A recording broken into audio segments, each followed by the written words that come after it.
I'm the president of the Northwest San Pedro Neighborhood Council. Welcome to tonight's meeting on the 14th. It's Valentine's Day. Happy Valentine's Day for those of you who celebrate that. So go ahead and, Mr. Secretary, you can do the roll call of our board members and we'll see if we have a quorum then.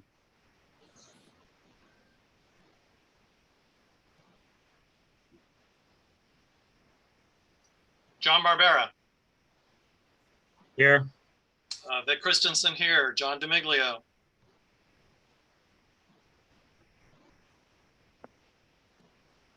John DeMiglio. Dan Dixon. Here. John's here. John's here. Dan Dixon. Dan's here. Brett Goldfarb. Here. Cynthia Gagne.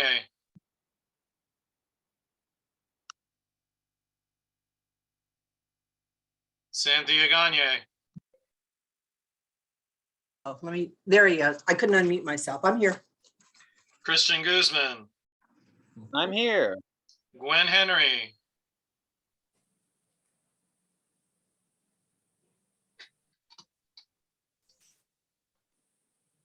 Don't see her in attendees.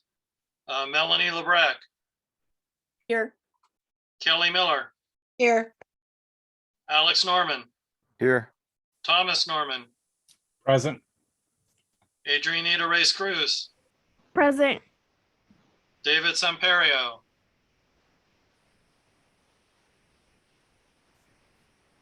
He's in attendees. I will move him over.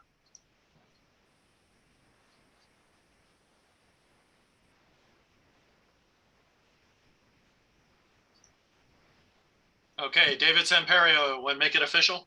Yes, I am here. Thank you. Angela Sumner. Here. Chris Valle. Here.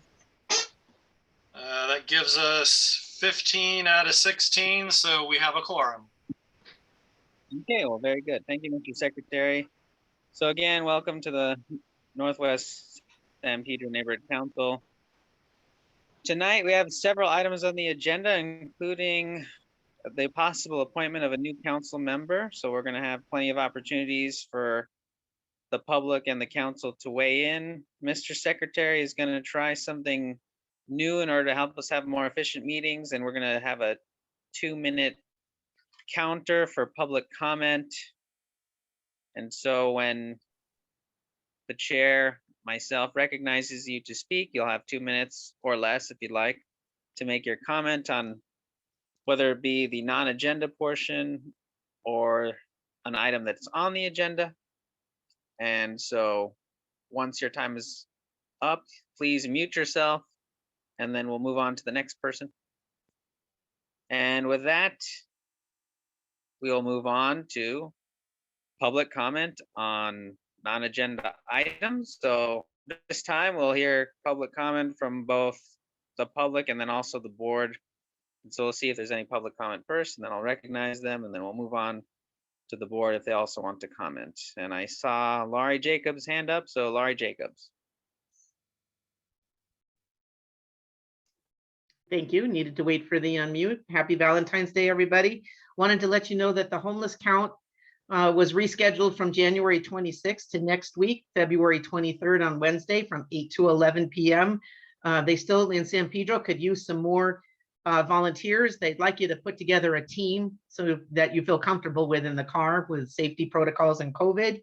The website is theycount.org/San_Pedro_count-2022-0126. That link is on the homeless liaison report that is posted on there. You can register now, and also no, I guess that's about it. I just wanted to let you know about the new date and that they could use a few more teams to help out. Thank you so much for the opportunity to share that. Laurie, could you put that link in the Q&A? Yes, sir. Thanks. Okay, I think we saw Gwen Henry's name. So Gwen Henry, go ahead.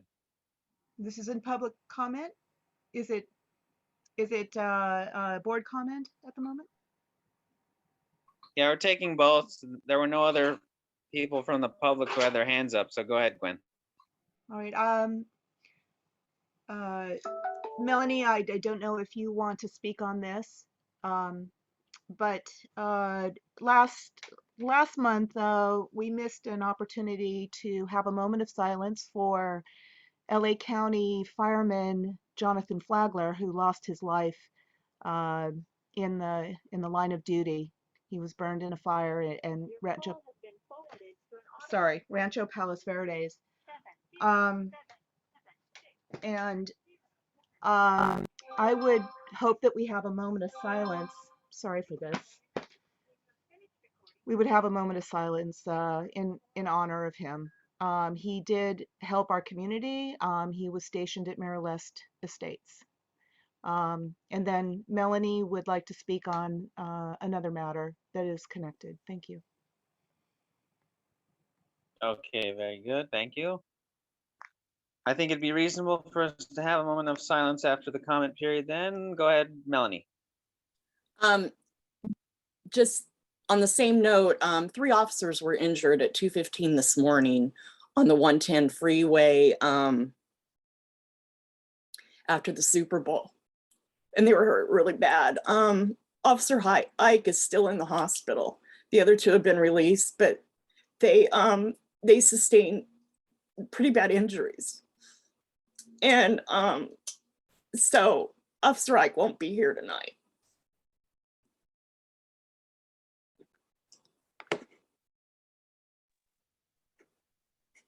Okay, thank you, Melanie, for sharing that information. Let's move on to Craig Goldfarb. Go ahead, Craig.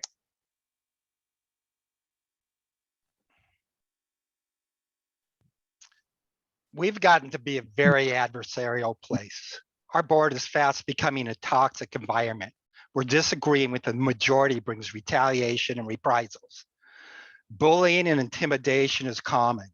If you don't get your way by the rules, well, then just bend the rules. We've allowed stakeholders to debate the board as a way to convince board members to support motions. People present themselves to the board as experts when all they really doing is trying to get their own way. I had one so-called expert tell me that we couldn't have special meetings, that we were breaking the Brown Act, and then turned around and got 2 special meetings scheduled for themselves. People who the chair agrees with get extra opportunities to speak, while those opposing parties are lucky if they get one. When motions are made and seconded that preclude discussion, i.e. tabling, the chair tries to continue the discussion. These are things that contribute to a toxic environment. There is a reason we have things like Robert's Rules of Order. These are rules made that actually work to run meetings, that have been tested and shown to be effective in leading fairly unbiased meetings. I've always noticed that when these very basic principles are circumvented, it leads eventually to chaos. That's occurred in the meeting before last, when a board member was cursed at, including a sexist slur. While many have tried to pretend to excuse that this happened, it did happen. I have and continue to apologize to Miss Gagne that this happened. It was an unfair and unearned attack. Some here think it is politically expedient to ignore this. I don't. It's a shame that if you do. Everyone on the board needs to think of if this is the type of environment that you want to promulgate. Does this really reflect the community's best interest or just your own? Is it much easier to hide and not take responsibility for what has happened and what led up to it? I'm not asking that you Our agree 2 with me, minutes is but up. the thing to remember, there is a community out there watching your actions. Thank you, Councilmember Craig Goldfarb. Now then, let's observe a moment of silence we can for the police officer and also the firefighter.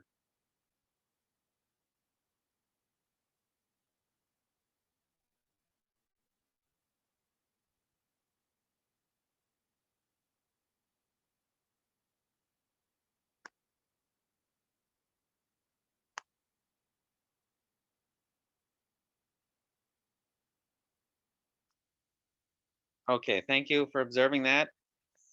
Best wishes and prayers to those officers who were injured in that car collision, and I hope they are able to return to their lives and their families soon.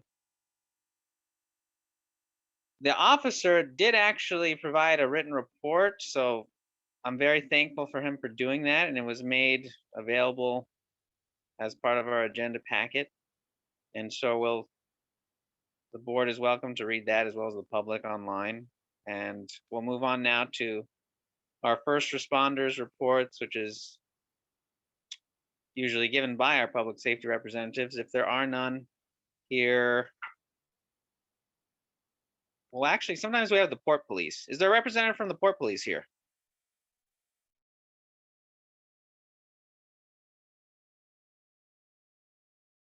I do not see anyone in attendees.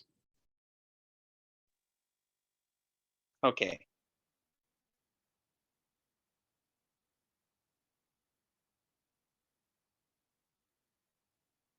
How about any public officials, or is there anyone from the Department of Neighborhood Empowerment or the Mayor's Office or CD15 or any of our state representatives? If there are, I raise your see, hand and you can.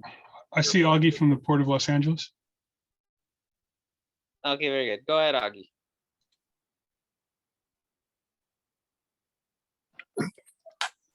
Can you guys hear me? Yes.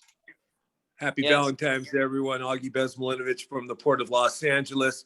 Our next Board of Harbor Commission meetings will be on Thursday, February 24th and Thursday, February 10th, both at 9 a.m. And they're via video conference, so meetings can be seen by going to our website, Port of Los Angeles website, www.portoflosangeles.org. Click on the Commission tab, followed by the View Agendas and Video button, and you can watch and participate in our meetings. Waterfront update, the Promenade and Town Square parking lot should be open soon. We're looking at very early March, I think March 5th, somewhere around there. We expect to choose a consultant to help us with the connectivity plan very soon, probably either this week or next. And they'll be engaging with the community soon thereafter. We were very happy with the pool of respondents that we got. I believe we had about 11, and all of them very good. The Berth 44 shipyard project has made progress by having a signed term sheet and agreement on environmental reimbursement. The project is expected to cost between 20 and 25 million on 3 to 4 acres of land. The term sheet is closed for the Carrillo Way Marina, and they'll need to also go through an environmental process. And we're hopeful that the interest will come back for the outer cruise ship terminal and along with Warehouse 1. State of the Port, you could watch the Port Executive Director, Gene Soroka, deliver his annual state address from the Port by going to our website, once again, www.portoflosangeles.org. This was a virtual event presented by the Port of LA and the Pacific Merchant Shipping Association, which is an independent, not-for-profit association focused on global trade.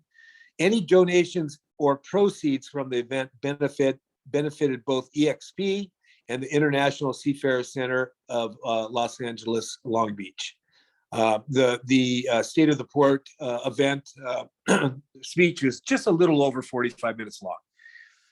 Fanfare Fountain, as many of you know, our Fanfare Fountain has been going through an extensive restoration. It first came online in 2008.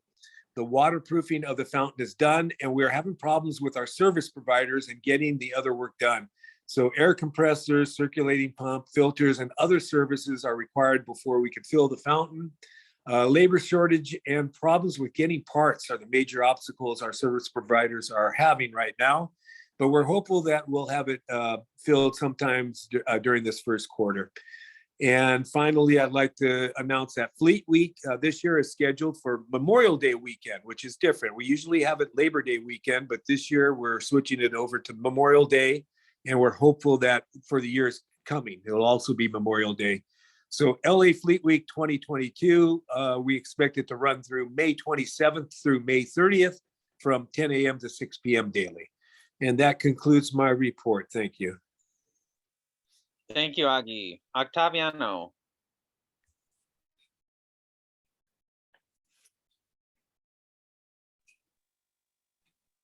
All right. Octaviano. My apologies for the delay. Mr. Chair, can you hear me? We can, yes. All right, awesome. My name is Octaviano. I'm with the Department of Neighborhood Empowerment. Good evening, Mr. Chair and board members and stakeholders. I'm going to try to keep my report really quick, really brief, and happy Valentine's Day to everybody. With regards to the anti-bias learning for employees training, we're hoping that all of our board members have taken this required training. The department is looking for our neighborhood councils to actively look into their bylaws to see how the board members that don't take it, how neighborhood councils and the boards themselves will be addressing and enforcing the requirements. In the meantime, the department is asking boards not to take any action against board members at this stage, including no censure motions or suspension of voting privileges until the department sends further instructions on how, as a system, will be addressing those board members that haven't taken the ABLE training. Coming up is a training opportunity, February 24th at 6:30. Please mark your calendars, Thursday, February 24th at 6:30. The kickoff for the NC Core Institute workshop series for 2022. And we're going to be starting off on discussing specific topics that will be announced soon. So please mark your calendars to attend that. And last but not least, with regards to emails and phone calls to me that go unresponded to, I want to remind the board members that in these events, if that happens, please don't hesitate to contact my supervisor, Thomas Soon. And in the event that he doesn't respond in a timely fashion, please contact our general manager, Raquel Beltran. I do take pride in being very accessible and responsive to all of the board members that I am charged to work with. So if you don't hear from me, it's because I'm out sick or my email and voicemail wasn't seen or heard by me, which is very rare, but it does happen for technical reasons, challenges. I get a flood of emails, one or two might slip through the cracks. But I do want to remind folks that please don't hesitate to reach out to my supervisor and do expect a response from any of us three. And quick reminder, bylaw amendments are due April 1st. That concludes my report. Thank you very much. Okay, good to see you. Good to hear from you, Octaviano. Thank you, Mr. Chair. Okay, are there any other representatives from government offices? We'll give a quick check and then we'll move on.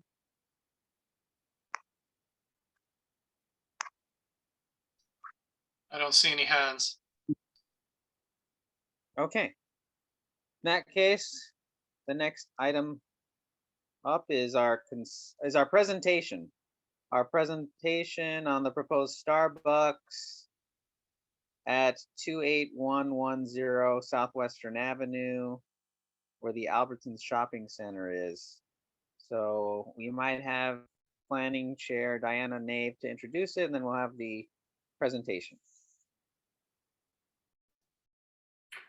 Thank you. Yeah, I want to introduce Rachel Novak, who's going to give the presentation on the proposed Starbucks, the new drive-through Starbucks in the Garden Village Shopping Center. The Starbucks that is there now would be closed if this one gets approved.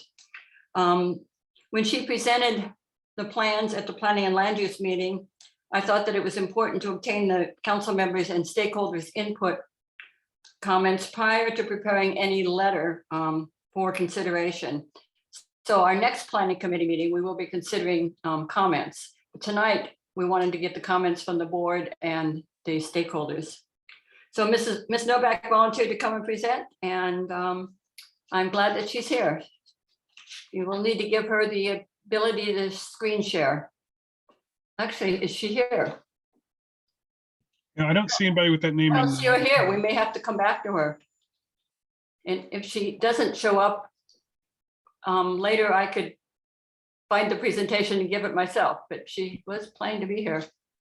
And I did see Cynthia's hand. Let's look for her in the room. I don't see her on either side. I don't see her. So I think I can see myself. I don't know why I'm not on your side. I see her and I hear her. Oh, That's weird. we're talking. And Diane, I had a quick question. Is a is it going to be in the same spot as though, or is it a new spot? It's a new spot. It's where the, there's a bank there now that's vacant. Oh, And the I know bank will be that. torn down. Okay, got it. Thanks. Okay, well, let's come to order then, and then if she's not in the attendee list, we'll move on, and maybe she can give it during the planning portion of the agenda. So in that case, we'll move to the consent calendar. And there are 2 items on the consent calendar. There's the minutes from January 10th, and also a removal of Jan Kane from the Planning and Land Use Committee. So if anyone would like to consider those separately, let me know. If not, we can take them together.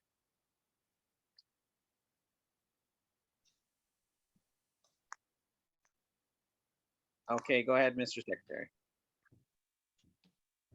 Okay, for this consent calendar, John Barbera, Yes. Vic Christensen, I, John DeMiglio, Yes. Dan Dixon, Yes. Craig Goldfarb, Yes. Cynthia Gagne, Yes. Christian Guzman, Yes. Gwen Henry, Yes. Melanie Lebrecq, Yes. Kelly Miller, Yes. Alex Norman, Yes. Thomas Norman, Yes. Adrianita Reyes Cruz, Yes. David Samperio, Yes. Angela Sumner, Yes. Chris Valle. Yes. It is unanimous, 16 ayes. So it carries. Okay, very good, Mr. Secretary. Thank you. We'll move on now to the potential appointment of a new council member to our business seat. And we'll have Diana Nave, our bylaws chair, to conduct that. And I'll be abstaining as the president unless there's a tie. So go ahead, Diana. Okay, thank you. And good evening again. Due to the holidays, we actually allowed 2 months for applications. The applications were due last Monday night. We received 1 application by the deadline. That application was from Ray Regolado. The Bylaws and Elections Committee found that he meets the requirements for this seat by living in Northwest and being the co-owner of a business, that business being Sirens, which meets both the criteria of being located in 90731, and also meets the criteria of being a member of the San Pedro Chamber of Commerce. So doubly qualified for that.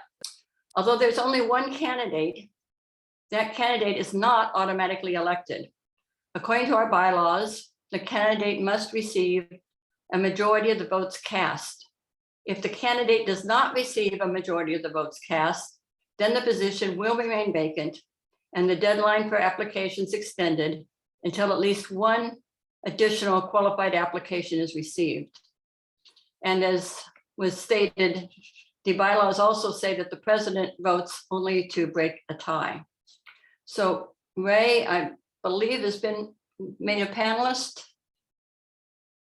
Am I correct? Yeah, Ray, if you would unmute yourself, you will have 1 minute to introduce yourself, and Vic will let you know when your time is up.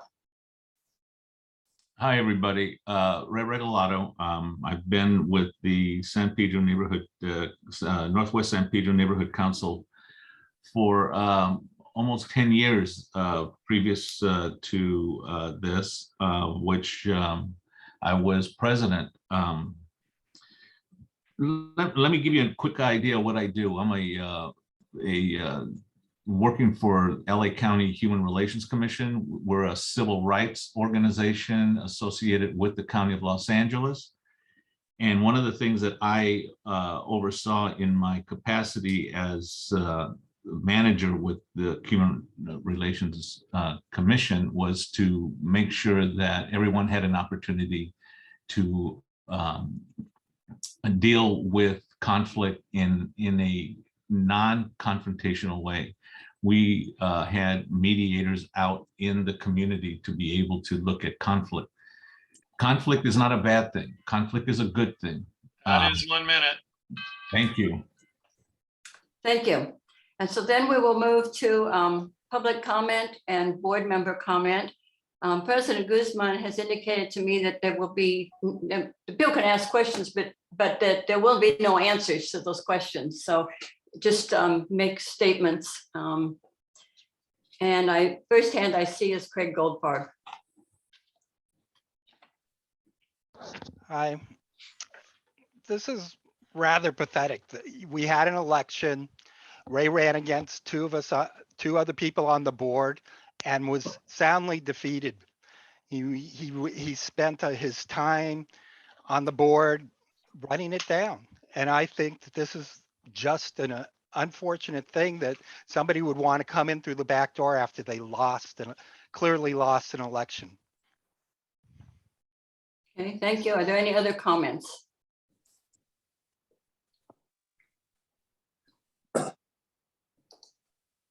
Dan Dixon. Hardly a back door. As far as I know, this is very above board. And that's all I have to say. Thank you. Thank you, Dan. Any other comments? Oh, I see. Is that Melanie? Do you have your hand raised? Melanie? Yeah. Yeah. I think Ray is a very worthy candidate, and I agree with Dan. Hardly a backdoor. Is he did everything the right process, and elections are always, you can't determine the outcome. It's not by any reason that he lost. I mean, so he's been a tribute to neighborhood councils for many years, and I think it can be a continued asset. Thank you. On the next hand I see is Chris Valle. Thank you. I'd like to endorse and recommend Ray for re-election to the board. I take exception to the description of the appropriate use of our rules and bylaws and the process of democracy in and of itself as, quote, pathetic and, quote, a backdoor, as more of a reflection on the person making the comments than on our process. Hopefully, I intend to see that we follow our own rules and are consistent so that anyone who desires to participate on the board or in a committee can do so following the rules, whether or not they've ever served on the board before. And we have much bigger problems in terms of the perception of and the conduct of our board than someone running for a different seat than they previously held. Next comment I see is John DeMiglio. Yeah, I agree with Craig. He has 10 years on the board and was rejected as the president of the board and the seat that he ran for.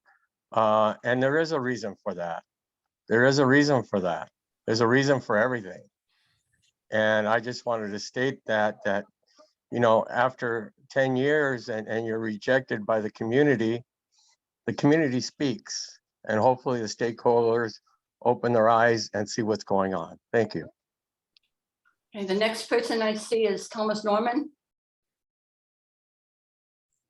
Thank you. I'm a fan of football. I'm a Minnesota Vikings fan first, but Rams fan second. And last night, we saw a team that made some changes, brought in a player not everybody loved, but contributed incredibly before his knee buckled. I see our team, our neighborhood councils down members. I think that means we're less healthy. We might not all get along, but we need to learn to play together. And I'm very happy some of the community stepped up to fill the role. Okay, and the next hand I see is Lloyd Jacobs. Thank you. I think most of us are clearly aware that the last election run by the city clerk was fraught with problems. Many people did not even receive their ballots that registered to vote. And, you need to take— State of order, please. State of order. Mr. President, I don't understand. Point was not— Continue your comment. Please. Let's Continue. Okay, thank you. Didn't understand that at all. So yes, there was definitely problems with the election, but regardless, that isn't even really the point. Okay, I think this is great that we have somebody who's been a strong leader for a long time, very articulate and honest back on the board. So thank you very much. Bye. The next hand is Gwen Henry.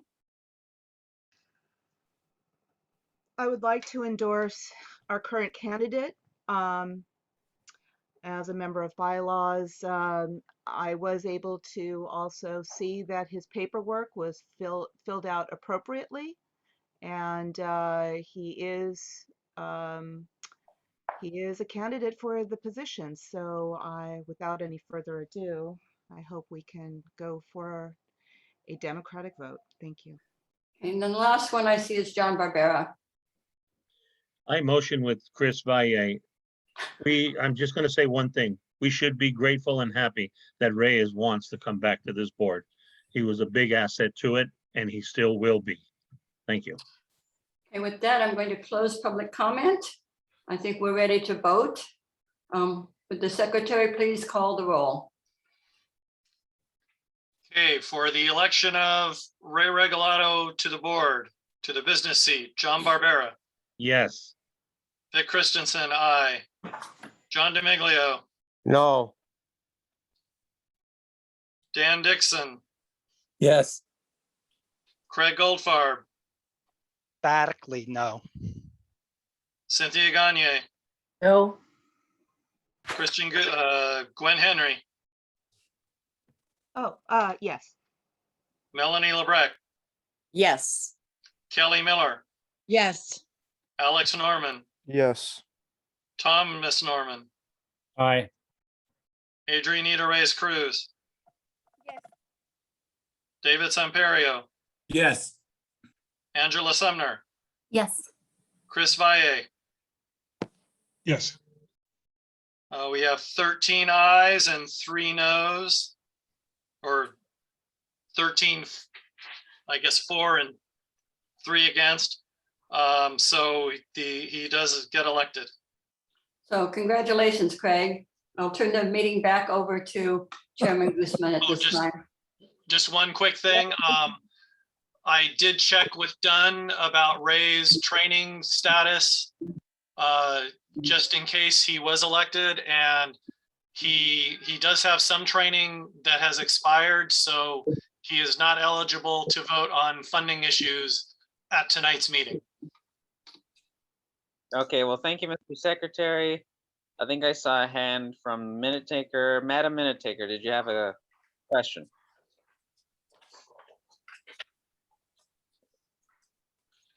Madam Minute Taker, did you have a question? Sorry about that. It was 13 ayes and 3 noes. Yes, 13 and 3. And one I think it should have been. Sorry, you're right. 12 and 3 with 1 no vote because the president does not vote unless there's a tie. Yeah, 1 abstention.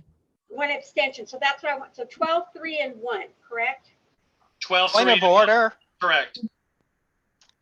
Thank you. Point of order. Okay. Let's come to order. Let's come to order now. Point of order. So thank you, Matt. Let's come to. Again, point of order. I am making a point of order.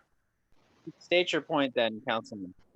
Okay, first of all, it's inappropriate to mute people when they're trying to make point of order. I know that some people on our board think that censoring the public and censoring board members is an appropriate thing to do. Chris Valle among them. I don't. The other point is Diana Nave is not a board member and should not be participating in discussions and be up here as a panelist. Okay, your point is not well taken. Those were administrative inquiries that you brought up. And so we're going to move on now. Congratulations, Ray Regolado, to being selected to be our business seat holder. And now, if you'd like, we'll do the Neighborhood Council board member oath. So are you ready to do the oath? And we'll make sure that Ray is also a panelist. I just promoted him. He may be in the process of moving, so he may not be able to hear yet. Okay. Well, He's in there. when he appears on the screen, we'll do the Neighborhood Council board member oath and swear him in. I'm here. Thank you. Okay, very good. Okay, Ray, are you ready to do the oath? I'm ready. Okay, let's do it then. And I would encourage us all to reflect on the language in the oath. So repeat after me then. I'll do it sentence by sentence. I pledge to represent my neighborhood with dignity, integrity, and pride. I pledge to represent my neighborhood with dignity, integrity, and pride. I will encourage other points of view even when they differ from my own. I will encourage other points of view even if they don't agree with my own. I hope I'm saying this right. I'm a little nervous right now. You're doing an excellent job, Councilman. Very good. Thank you. I will respect, value, and consider everyone's opinion. I will respect and value everyone's opinion. I will find the good in my neighborhood and praise it and promote it. I will find the good in my neighborhood, praise it, and what was the last part again? Sorry. Promote. Yes, promote. Promote it. Promote it. Good thing that I didn't require you to go get a Bible, right? Because then it would just take longer. Okay, last one, or second to last now. To my neighbors and to neighborhoods throughout the city of Los Angeles, I pledge to do this to the best of my ability. To my neighbors and to the rest of the Los Angeles community, I pledge to do this to the best of my ability. Okay, very good. Welcome back, Councilman Ray Regolado. And Thank with you that, very then we'll move. I was just going to say thank you very much. I feel very proud to be able to join everybody on the board. Thank you all.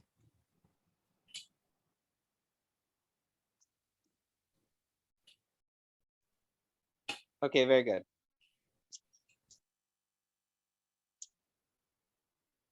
Now then, we'll take up an item that was requested from a community member.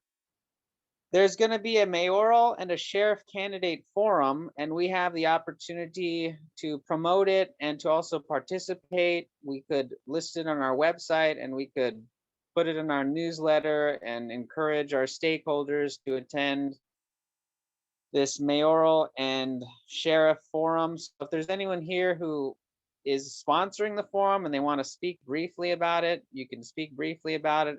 But other than that, if there is no one else here, then I'll just refresh what it would be, and then we'll take a vote on whether or not to promote it. Mr. Vice President, go ahead.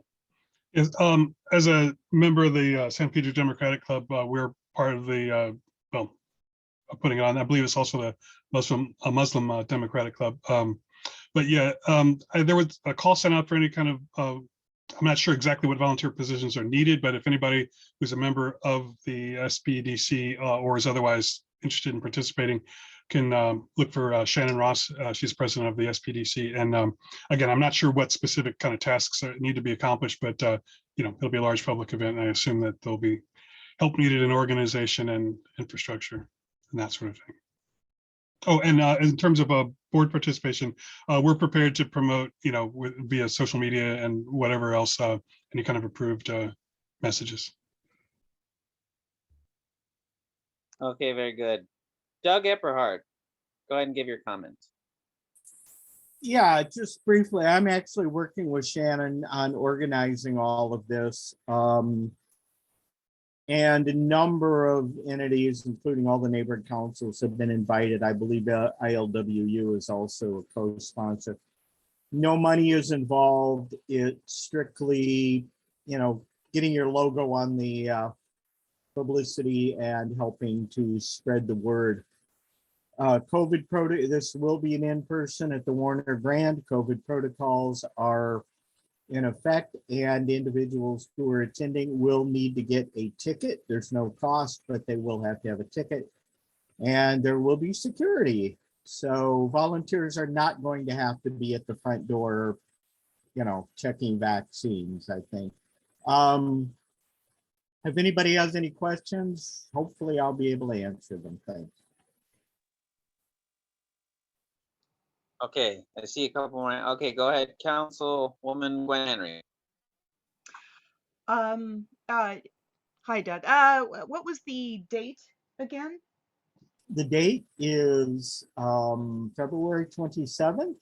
It begins at noon. So if you go down to Sirens for the fundraiser for the fallen firefighter that morning, that will end up, they're doing a pancake breakfast that ends at noon, and you can walk over to the Warner Grand. Sounds good. And once again, our outreach committee is managing our canopy. Is that correct? I have no idea. That would be Chris Valle and group. Well, we would promote it if we vote to promote it. So we're going to take a vote after this. Right. Okay, any other comments from the public or from the council?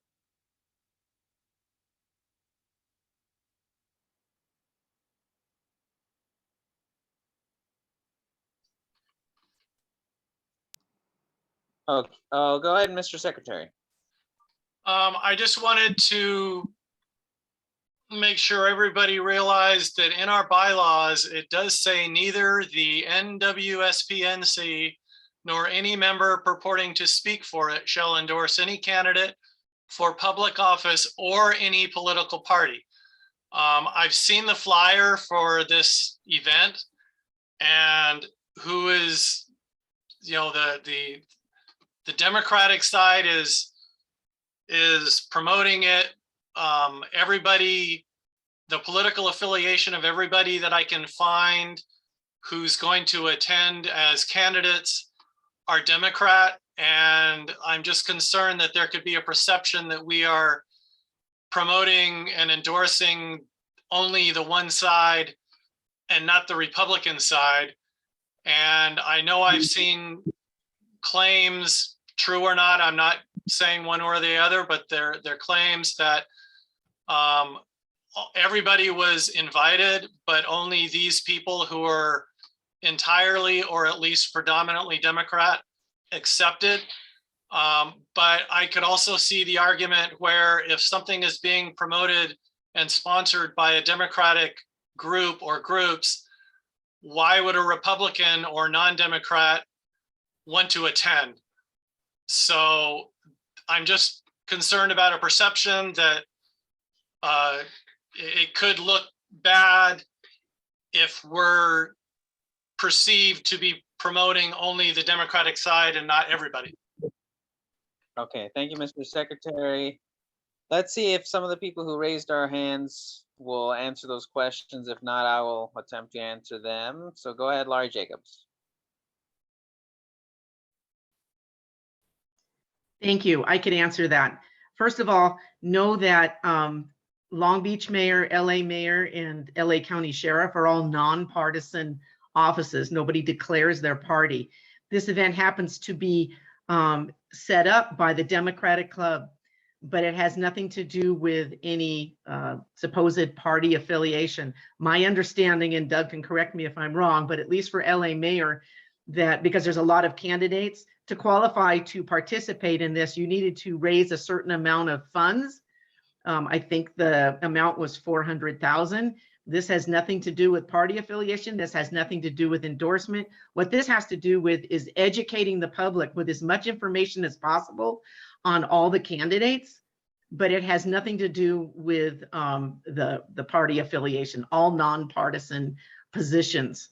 The Democratic Club is just facilitating this happening.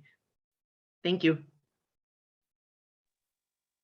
Thank you, Laurie. Go ahead, Council Member John DeMeglio.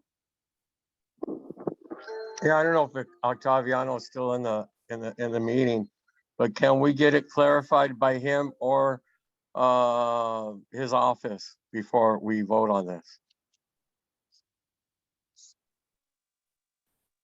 Okay, Octaviano, are you here? Would you like to give us any information you have on neighborhood councils promoting candidate forums that are nonpartisan? Mr. Chair, Octaviano, Department of Neighborhood Empowerment. The agenda didn't have a lot of detail with regards to the proposed collaboration.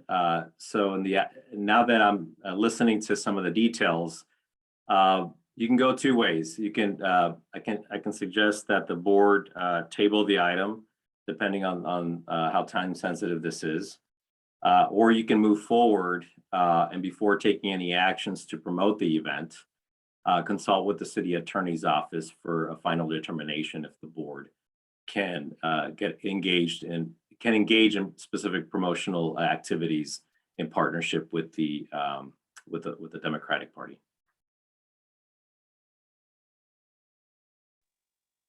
Okay, I see a few hands. One moment. Go ahead, Mr. Vice President. Thank you. Again, just a point of clarification. The event, the San Pedro Democratic Club, not the Democratic Party itself, is involved. It involves, again, as has been clarified, candidates for non-partisan positions, but the Democratic Party itself of California or LA County or whatever is not involved. The San Pedro Democratic Club, which is, a group of like-minded San Pedro residents, but who are not necessarily, like card-carrying members or officers of the Democratic Party, are just basically making the event happen. So it's, as Lori specified, it was a financial threshold that had to be met. I don't think there was any other participation requirement. Okay, go ahead, Pat Nave. This is not the first time this question has come up. It's happened at least 3 previous times. It's a nonpartisan race, and it can go forward on that basis. I think Councilman Christensen's point is well taken, but it's not the first time that that has happened.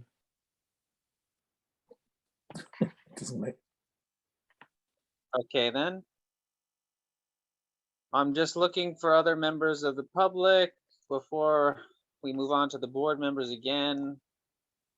And then just in keeping with our standing rules, we've heard some members twice, and so we'll kind of move along soon, I think, since a lot of the same hands are being raised. Go ahead, Councilman Craig Goldfarb. Hi. Well, the Democratic Club does have a requirement that you have to be to vote and I believe to be a member, you have to be a member of the Democratic Party. I am a member of the Democratic Club and am registered Democrat. And seeing as to Victor Christensen's concern, I would like to make a proposal that we table this and get further guidance. So I'm making a motion to table. I would need a second. John Okay, seconds well- it. John DeMeglio seconds it. Okay, so there was a motion and a second to table the item, and then just as the No chair discussion, we go into vote. Well, I'm the chairperson. I'm making a parliamentary determination here, and the motion was never moved or seconded to actually endorse it. So I think that if there's no motion or second to endorse this, we could just move on. There's really we don't need to take a vote to table it because it never really came up formally. So if there's no objection, I'll just move on then to the next item on the agenda. I actually believe that there is more discussion to this. When was the date of the event once again? February? Okay, so when was the date? I think it was February 27th. Was that right, Doug? That's correct. I object, and I believe that we need further discussion.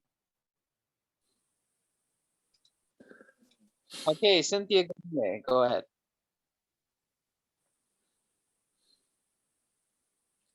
Based on what Victor said and Octaviano said and Craig said, I think we should table it. That's my opinion. Okay, so we had one council person said that we might want to discuss it further. So that in that case, we're going to look for hands to see if there is any more desire for discussion. Hand was up for discussion. No more discussion. I think I see Doug Epperhart one more time. Okay, go ahead, Doug, one more time, and then we'll move to close the discussion because a lot of the same hands are coming up again. Yeah, thanks for indulging me a second time. I just point out, no money is involved.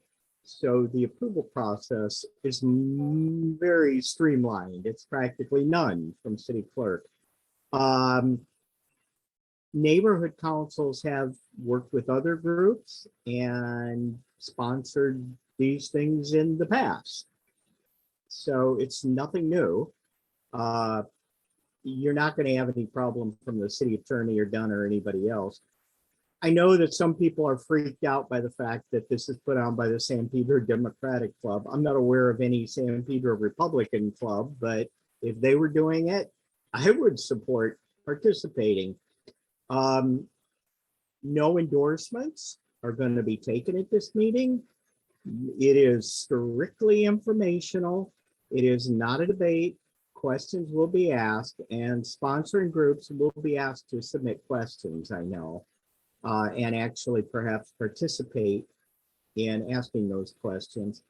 You know, it's strictly up to you guys if you're worried about how it's going to look from PR standpoint. The only thing I can tell you is the criteria was $400,000 in fundraising at this point. That's sort of a standard viability. We're in LA. They're all Democrats. That's just how it is. Even Rick Caruso, who's been invited but hasn't confirmed yet now, you know, up until a month ago, he wasn't a Democrat. Now he's a Democrat. So, you know, if there were Republicans who were in that viability category, believe me, they would have been invited or declined to state or any other political party. I mean, that's as good as it gets from my standpoint. I think if you don't sponsor it, you're going to be missing an opportunity.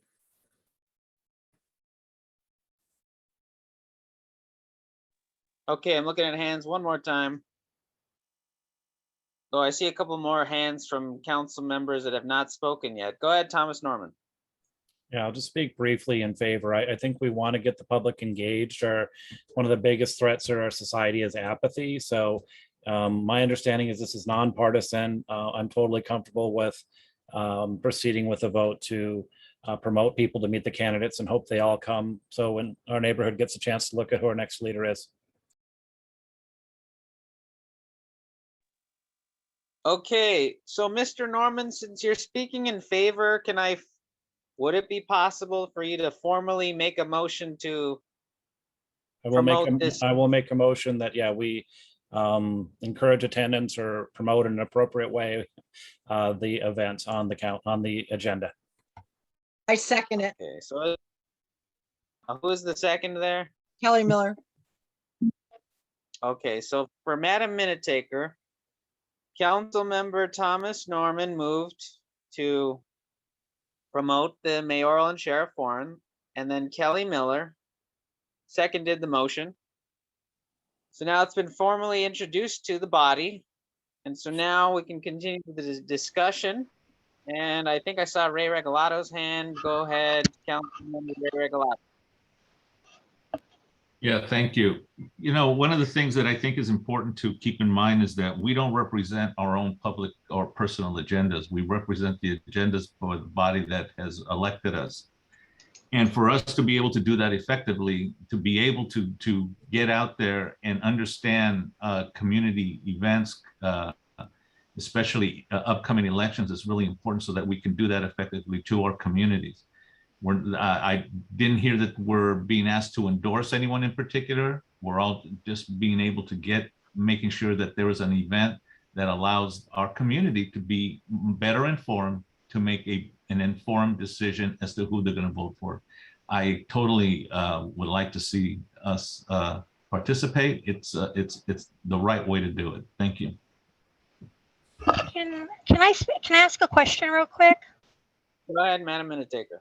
Okay, so I'm kind of confused because I had a motion to table by Goldfarb and DeMaglio, but there was discussion before that. There was discussion after that. And then there is a motion for it by T. Norman, seconded by K. Miller. So we're not doing anything with the table. We're going straight to the motion. Yeah, so my parliamentary determination was that it wasn't on the floor formally yet, so the table, it wasn't necessary at that point. Okay. Now the body formally moved it and seconded it, and there's discussion now. We're having discussion. If there's an additional motion to table it, I will recognize it as an order if it gets a second. If that doesn't happen, we'll take a vote to promote this or not. I will make the second the understand? table. I will redo my motion to table. Okay, let us come to order now. We're speaking to the minute taker so that she understands the order for accuracy of the minutes. Madam Minute Taker, do you understand what's going on now then? I am fully cognizant. Thank you so much for the explanation. I greatly do appreciate it. Go ahead, Madam Treasurer. Is there any way that we could, to suffice everyone here, is we have the motion on the floor to just have to do it and discuss it and vote for it, but have it with the condition that we go to the city attorney and just make sure it's okay.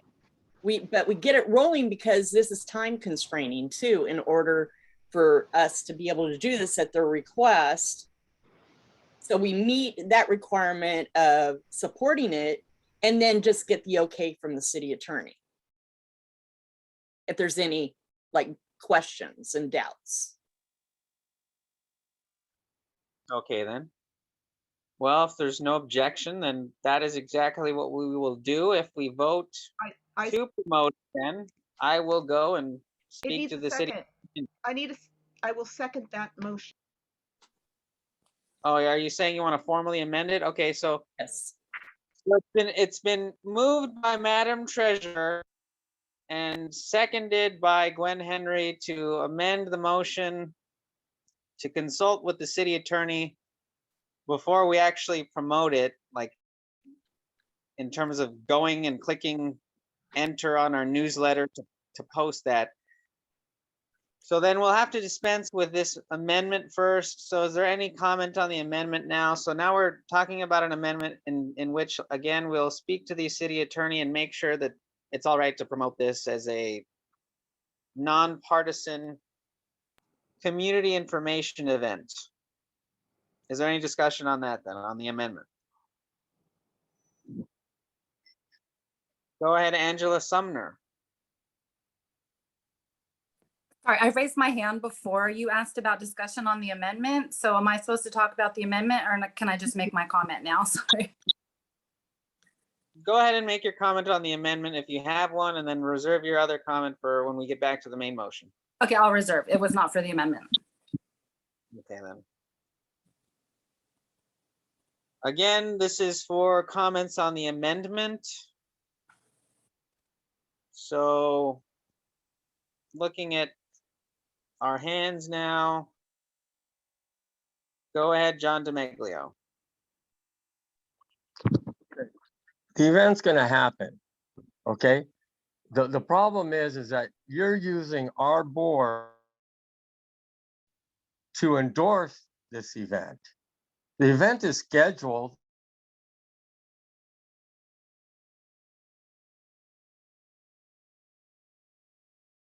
We can't hear you. Other events, they're able to all events. The board, we're not supposed to influence anything, but as regular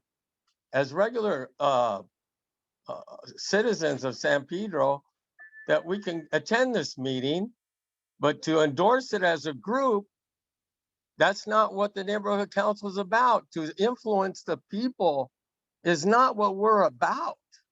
That's wrong.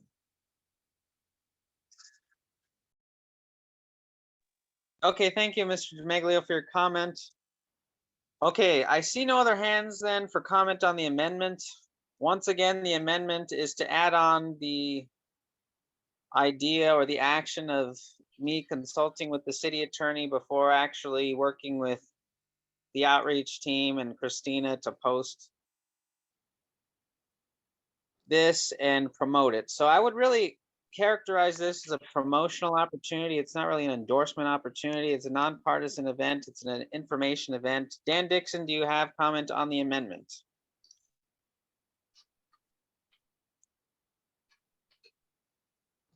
You're muted, Dan. That might have been a good thing. If the amendment is passed, where does that leave us? We go back to a motion? Yes, we'll go back to the main motion and then we will be in favor of it or not to promote the event. Yes. And at the risk of, at that point, if someone chooses to move to table and there's a second, does that effectuate tabling? Yes, if there's a motion to table it and there's a second, then But we that- will take the tabling it. And if the majority agrees to table it, then we'll move on to the next item on the agenda. Am I, one last thing, is a vote taken on a motion to table? Or is a motion and a second sufficient to table an item? There will be so the body has the freedom to disagree or agree with the mover and seconder of tabling. And so there will be a vote, yes, indeed. Thank you.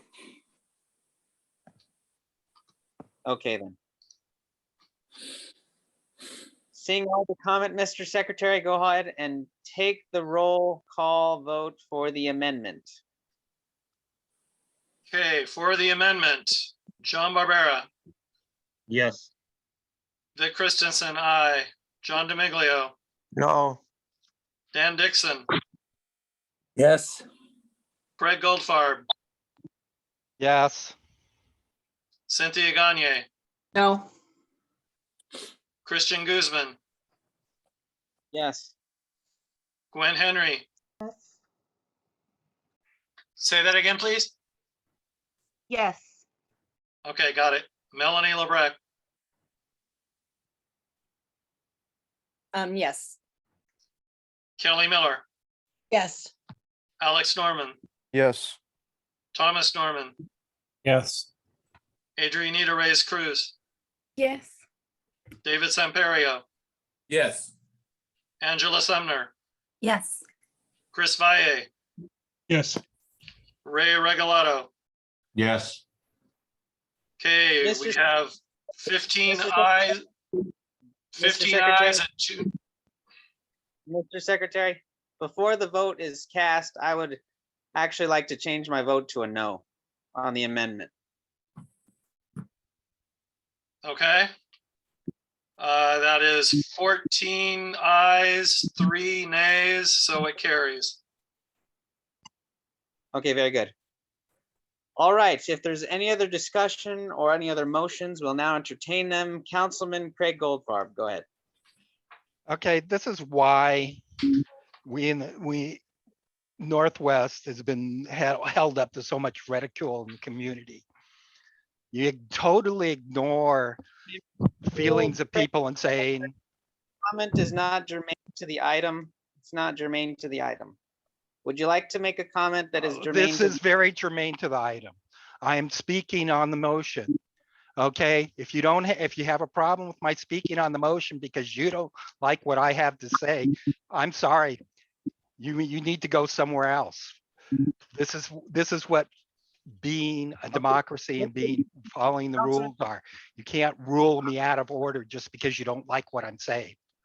Order then. Okay, Let us I'm saying that this is why, because you totally ignored and ran around the corner, ignored Robert's Rules of Order, making it up for yourself as you go along and saying, oh, I ruled on this. No, you just manipulated it so you can see what you want.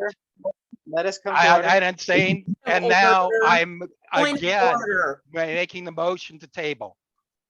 Okay, there's been a motion to table. Is there a second?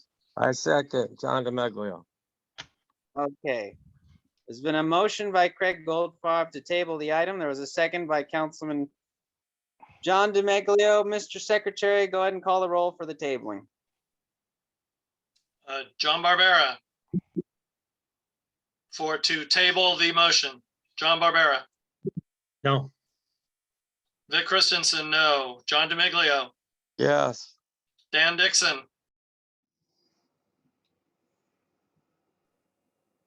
Dan Dixon, Abstain. Craig Goldfarb, No. I mean, pardon me, yes, table the motion. Cynthia Gagne, Yes. Christian Guzman, No. Gwen Henry, No. Melanie Lebrecq, No. Kelly Miller, No. Alex Norman, No. Thomas Norman, No. Adrianita Reyes Cruz, No. David Samperio, No. Angela Sumner, No. Chris Valle, No. Ray Regolado. No. Okay, we have 3 ayes.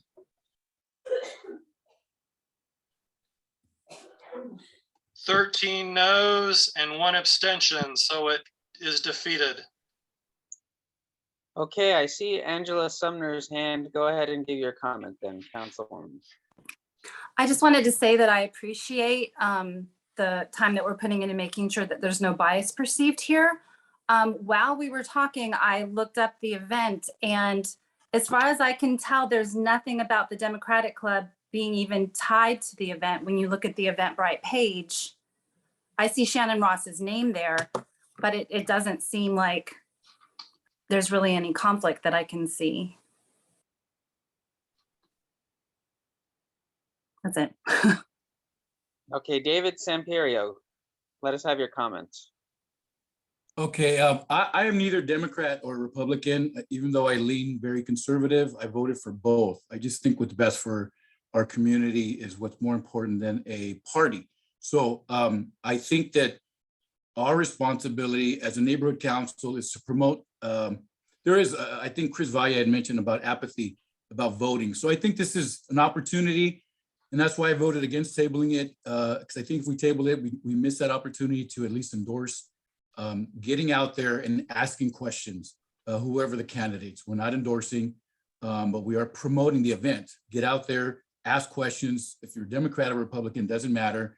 And so that's why I agree that we should promote it.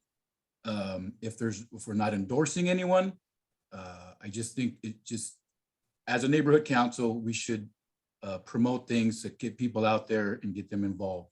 And that's my comment. Okay. Kelly Miller.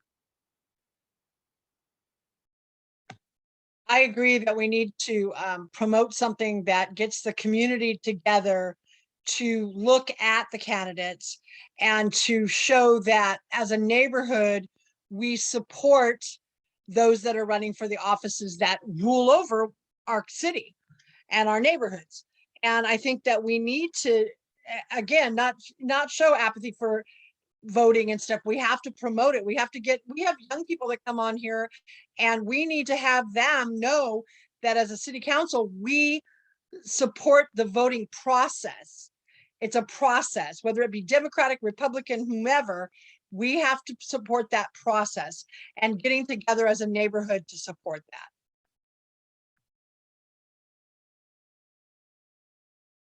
that. Okay, I think that this has been a very healthy discussion on the nature of the forum and whether or not there's some sort of a bias.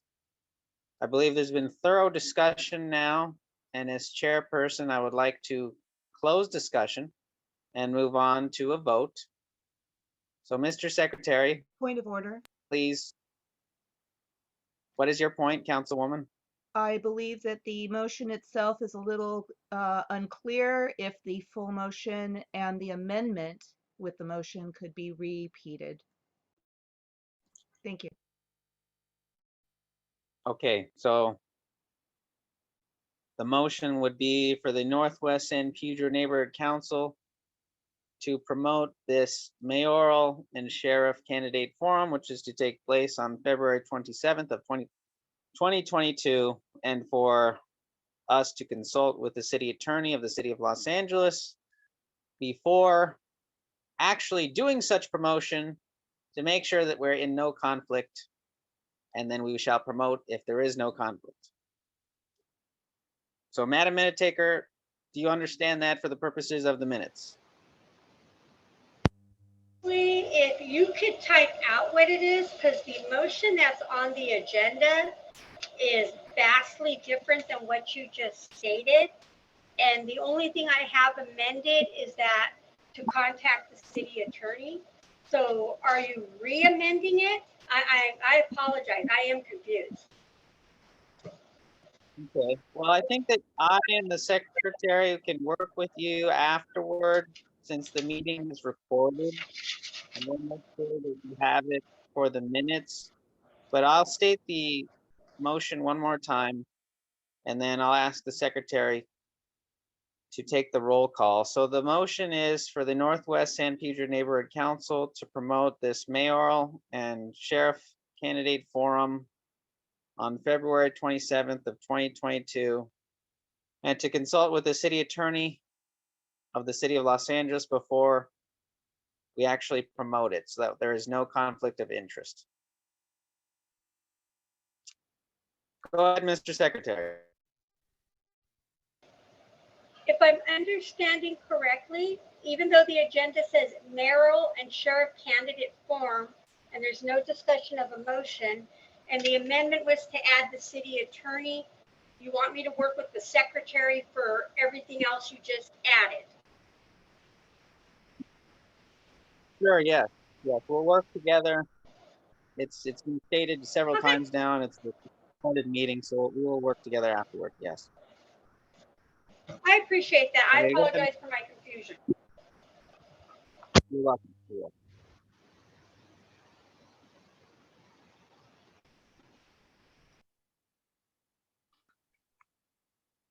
Proceed, Mr. Secretary. Okay, for the amended motion, John Barbera, Yes. Vic Christensen, aye. John DeMiglio, No. Dan Dixon, Yes. Craig Goldfarb, No. Cynthia Gagne, No. Christian Guzman, Yes. Gwen Henry, Yes. Melanie Lebrecq, Yes. Kelly Miller, Yes. Alex Norman, Abstain. Thomas Norman, Aye. Adrianita Reyes Cruz, Yes. David Samperio, Yes. Angela Sumner, Yes. Chris Valle, Yes. Ray Regolado. Yes. Okay, we have 13 ayes, 3 nays, and 1 abstention. It carries. Okay, well, thank you to the council and thank you to the public for contributing to the discussion. I think that the public was particularly helpful in crafting the action, which I think is always welcome for the public to help us in crafting our action. We will move on now to number 9, which is the discussion and possible action regarding the draft code of conduct revisions. And so the Board of Neighborhood Commissioners is deciding whether or not to revise the code of conduct for the neighborhood council system. And I actually think we have one of our council members as one of the commissioners as well, so he might be able to give us particular insight. And so there is no timeline. The executive committee discussed the item briefly with the public, and there were a couple of comments made, and the revisions were given to the council to look at. So we have the opportunity to give some general comment now, and then a committee could review the revisions in March, and we could come back in March and decide to formally adopt a resolution that we could send to the Board of Neighborhood Commissioners and also the City Council on our comments for this code of conduct revision. So I see a couple of hands now. I think I saw Adrianita's first, so go ahead, Adrianita. yeah, just sorry. I just want to do a comment. I'm not sure if Melanie's trying to like screen share the agenda. We're only seeing the files, like the items. Sorry. Okay, thank you. That's very insightful. And then I think we actually had Madam Treasurer Melanie Lebrecht to make a comment next. So as she said, on the screen share, if we could see the agenda, that might be more helpful, and then go ahead and make your comment. Yeah, just double click item 1, top left.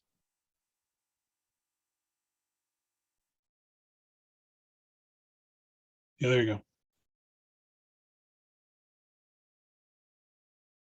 Oh, it might not have opened in the same window that we're seeing.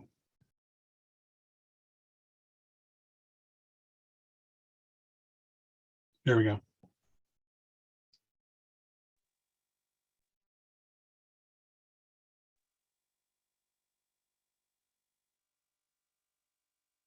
Did you want to comment also, Melanie? You're muted.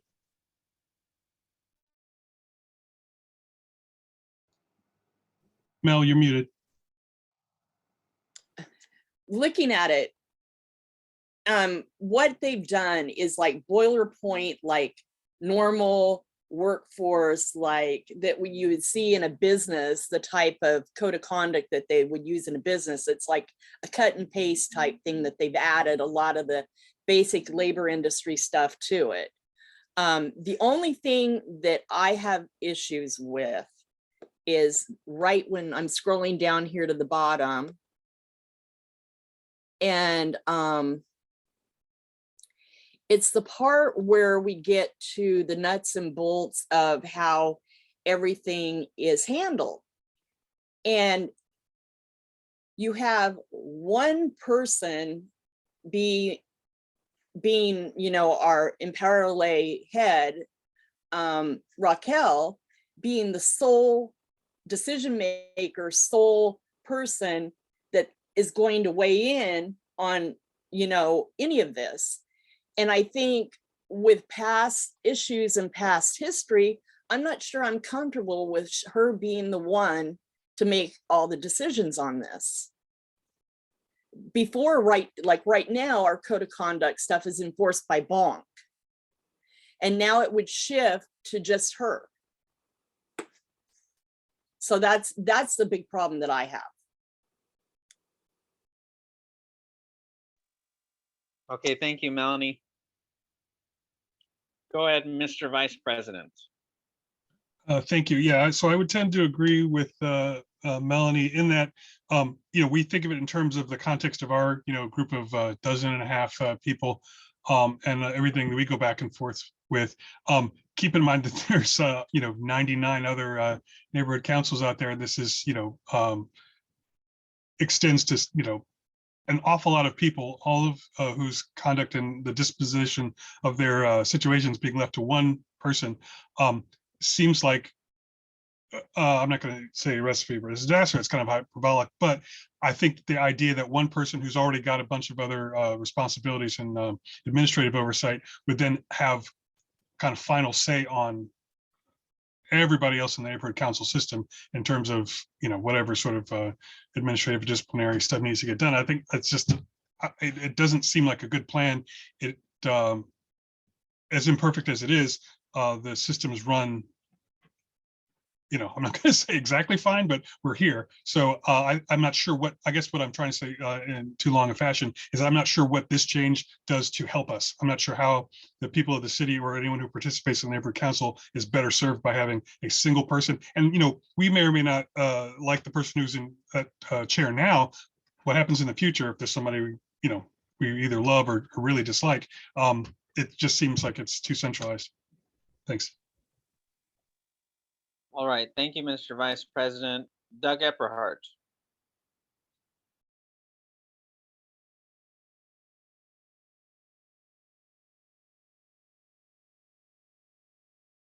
Sorry, I was not muted. I was not unmuted. Okay. I attended the meeting of the Valley Alliance of Neighborhood Councils a week ago. They represent 34 of the 99 neighborhood councils. Commissioner Lynn Schaefer presented this material and then General Manager Beltran was asked to comment on it, it was as though they were reading two different documents. The general manager still apparently believes that we are essentially employees, albeit not paid, that the city's policy they're developing for employees would actually still apply to us, even though a lot of the language has been transferred here, and the Board of Neighborhood Commissioners appear to believe that we are something other than unpaid employees. The general manager doesn't get it. I would remind you guys, you have a position opposing these amendments. I don't think I see anything here that would change that. So, you know, take a look at it. Maybe they'll come back with something more palatable. Okay, thank you. We're looking at hands now again. Go ahead, Cynthia. I have a couple of questions. 3 of the people said that they weren't really, it seemed like they weren't really happy with Beltran and from something in the past, and I was wondering to what they were referring to. And the second concern I have is, are they almost finalizing the rules on this, the new way they want to handle things, or is it just an input right now? Okay, so for that, I would actually direct us, Councilman / Commissioner Ray, do you want to answer that last question? Are you here? Yeah, I'm here. Thank you. Thank you for giving me the opportunity to talk to you or mention a few things that from my position, I think is important. Cynthia, what is going to end up happening is that this is the most up to date, although you'll see it's more like strikeout, and then with the red, you'll see that this is the new language in there. It might be a little bit difficult to navigate, but given the time to be able to actually look at it, read it, and have the opportunity to reflect on it, I think you'll find yourself coming up with a feeling whether you can support it or not. I'm going to suggest for those individuals who have not read it, I think you need to invest the time to pull it up and read it so that you have, so you know exactly what is occurring in this particular document. Let me say that the way it's going to happen in our March bonk meeting, we're going to look at if there are any tweaks to any of the language that may occur between now and then.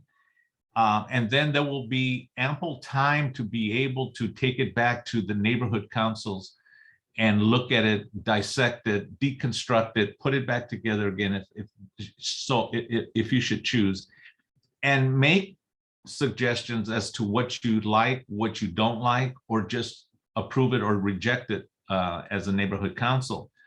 Sometimes, as we've done it in the past, something like this will go to a committee, and the committee will look at it and do, as I had stated earlier, to take it apart and put it back together again with suggested changes and bring it back to the board for recommendations, whether they're going to approve it or not. You have the time to be able to look at this. If you haven't looked at this, I think it raises enough concern by those people who have looked at it that it's worth the time reading it. I'm going to it would be my suggestion that you take the time to read it. Don't make any decision quite yet until everyone has had the opportunity to identify what it is that might not be to their liking or what it is that they like, and then take the time to address those tweaks, those changes, or like I said, reject it altogether or approve it altogether. I know there are people who have probably read this and have read it over and over and over again, and I've had that opportunity to do that. So that is why I'm saying, take the time to look at it, take the time to read it, take the time to reflect on it, and then have the time to be able to discuss it so that it's a document that you're going to be able to agree with, live with, reject it, however you want to do as a neighborhood council. Ray, my question is this one of the last drafts then? This is the most current draft that is available at this time. Now, if there's going to be tweaks on it, you may see something a little bit different come by March. Okay. But the way I understand it, this is the most current piece that you have to be able to look at. So I would, like I said, I'm only making a suggestion to be able to take the time to read it. I think this is the comments made are comments made across the board about, what they're feeling about what happens during the process of a code of conduct complaint. So those are things that I think you should probably take the time to make sure that if it's a concern, make sure you give it the time to verbalize it and report it back to Bob. I hope I'm trying to be clear, but that's my suggestion. If you haven't read it, read it and come back to it and make any suggestions you might have. Very good. Thank you, Councilman Ray Regolado. Let's move on now to Mr. Secretary, Dick Christensen.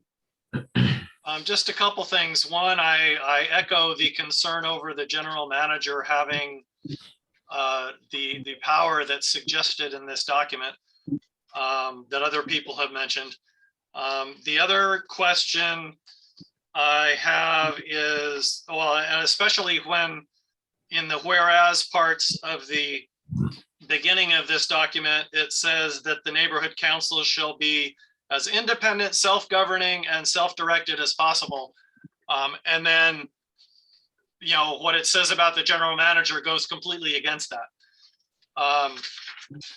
The other question I have is, and this may be a question Octaviano can answer.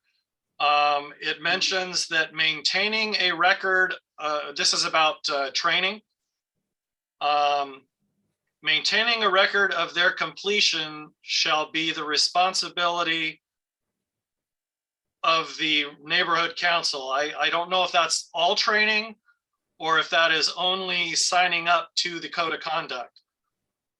But if that is if that is all training, that would be a complete shift from the way it's being done now, from taking care of that and posting it on the website in a not always timely manner, and the neighborhood councils themselves keeping track of that, in which case, what is the mechanism for the neighborhood councils keeping track of that? Because we don't have access to the software at the moment. Would that change? Would the particular members simply send their certificates to a designated person? What's the mechanism that's going to happen by? Okay, let's continue to take comment. Go ahead, Councilwoman Gwen Henry. For the sake of everyone, if you haven't completely reviewed it, it's item 6 that discusses the general manager and their evaluation of what needs to be done, and it's a 90-day suspension. Now, from every discussion that's been prior to this, essentially, if a teacher has been accused by a student of something, they are put on a suspension, and then the proper committees review and go through that to sort it out. It's more than 90 days usually, but that's the kind of process, and that's where it is that it's an employee type function. I don't believe that every time a council member or the mayor is accused of something, they are put on a 90-day suspension. So this is some of the concerns.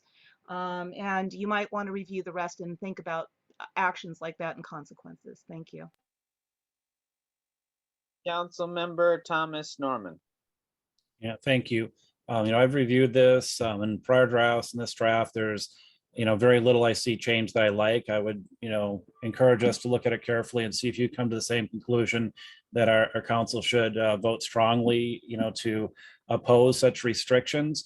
This is written as if we're employees. Nobody here is compensated. You're asking members of the community to get involved and to serve, and then you're treating us as if we're unionized employees who would get paid while we're suspended for a good portion of our terms. It's really ineffectual. If the city council and the mayor were to agree to the same type of policy, I could then live with it, but I think government would cease. It's just not fair. And I'll tie it to our wanting to get to know those people who are aspiring to be in that role so we can actually, get their take. I'm not sure why or who's driving this, but to give a single person, a general manager, such ability to really, I feel, limit speech, right? If you look at the things you can do, somebody could perhaps roll their eyes, and I've been told that's a microaggression, and you're no longer eligible to serve. And the time in which it'll take to replace me for rolling said eyes inappropriately, I think would silence the voice of the people of Northwest San Pedro, where we've been elected to serve and make sure those who are working for us, keep in mind the city employees are being paid.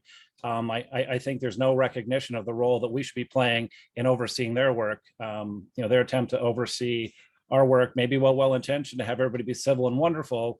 That rarely is going to occur when people get passionate about things that affect the lives of our community. Mr. Vice President. Thanks. Just real briefly, because I think we've already covered several, I think we've had a variety of points that have already individually, I think would warrant us taking a much longer look at this. So first, I would like to say, please, everyone, do go look through this, because we'll be living with the consequences of this, whether or not we get involved in the process that it's produced by. And that also, this reminds me very much of the conversation we had when they were proposing a social media policy, and it seems to be an administrative shortcut, plain and simple. That is, these changes would make it much easier for someone to put out a fire or to clear their desk or just to get rid of a headache without regard as to whether or not it would, like, so if a neighborhood council member from wherever in the wide system becomes an irritation to someone in this administration, they can simply be muted essentially or deleted pending further investigation, which could take as long as it needs to take for their convenience.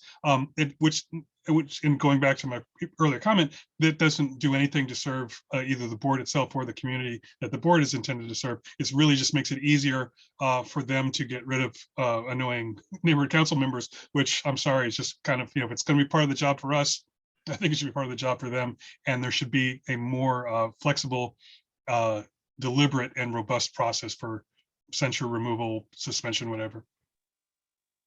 Please read it. Okay, then. Seeing no other hands, and given that there is quite opportunity left in terms of time to refine comments before we take formal action, if there's no motion to take any comments, then we will consider this in our committees and then act on this in the future then.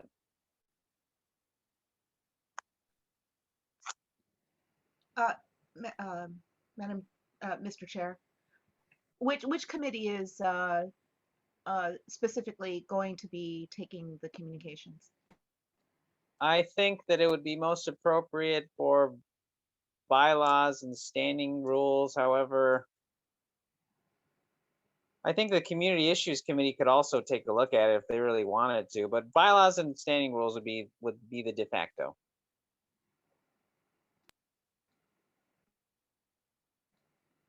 Okay, then. I move that we send this to committee.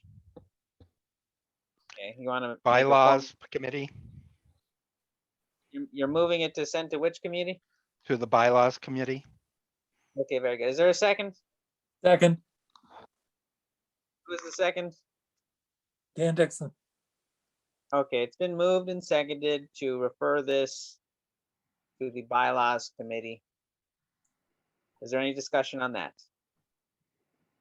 Councilman Ray, do you have discussion on that motion?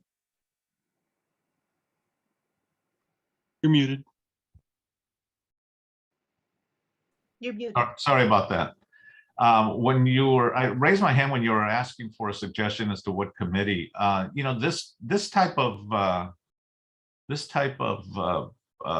issue could best be served with creating an ad hoc committee, because I think there are many people coming from different positions, from different places where you know, they may want to get involved in the conversation and review and suggested changes.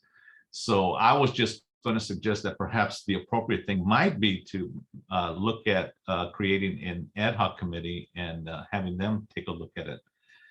However, it's just a suggestion at this particular point. Okay.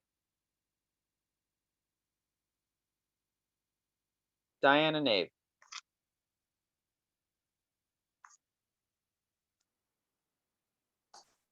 Thank you. As chair of the bylaws committee, I really like the idea of you of appointing an ad hoc committee, because the bylaws committee has several other things that we're working on right now. And I think there are a number of people who've already been involved in reviewing this. And the people that have been involved maybe are the best people to continue to work on it. Okay, Diana, as chair of bylaws, do you know if I, as chair, have the power to create an ad hoc committee? And if so, I will do so right now. Yes, you have the committee, the ability to create an ad hoc committee, but you would do it subject to the concurrence of the board. Okay, again, Diana and perhaps Octaviano, if he's here, is the agenda specific enough for me to seek the concurrence of the board today in terms of creating the ad hoc committee, or do I need to get the concurrence of them at a special meeting?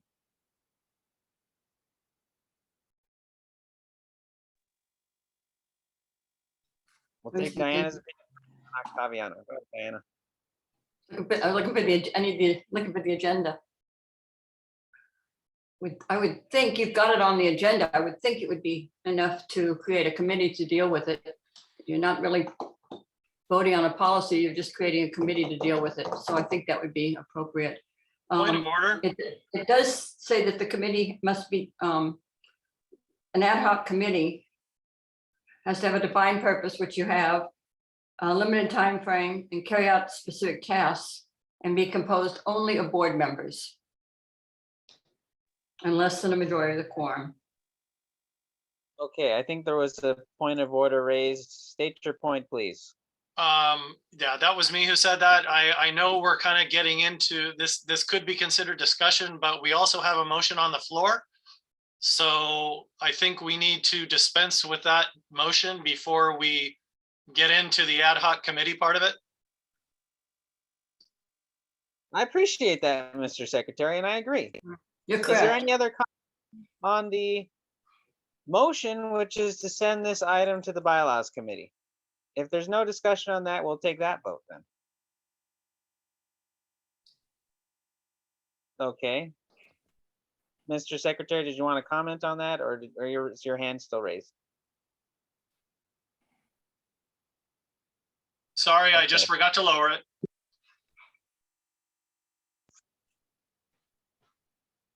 Okay, then. If there's no further comment, then thank you again for Mr. Secretary calling for orders of the day, and then we'll dispense with the motion then. Go ahead, call the roll. Okay, So this is to send the possible resolution on the code of conduct revisions to the bylaws committee. right. John Barbera, Yes. Vic Christensen, no. John DeMiglio, No. Dan Dixon, No. Craig Goldfarb, Yes. Cynthia Gagne,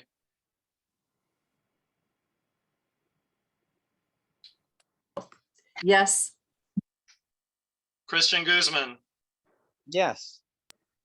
Gwen Henry, Abstain. Melanie LeBrecq,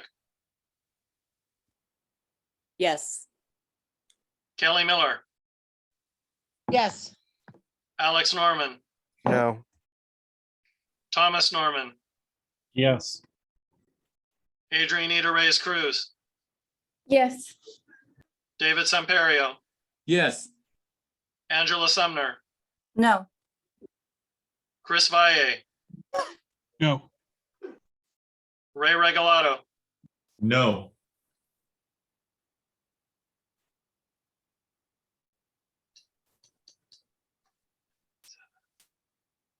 we have 9 ayes, 7 nays, and 1 abstention, so it carries.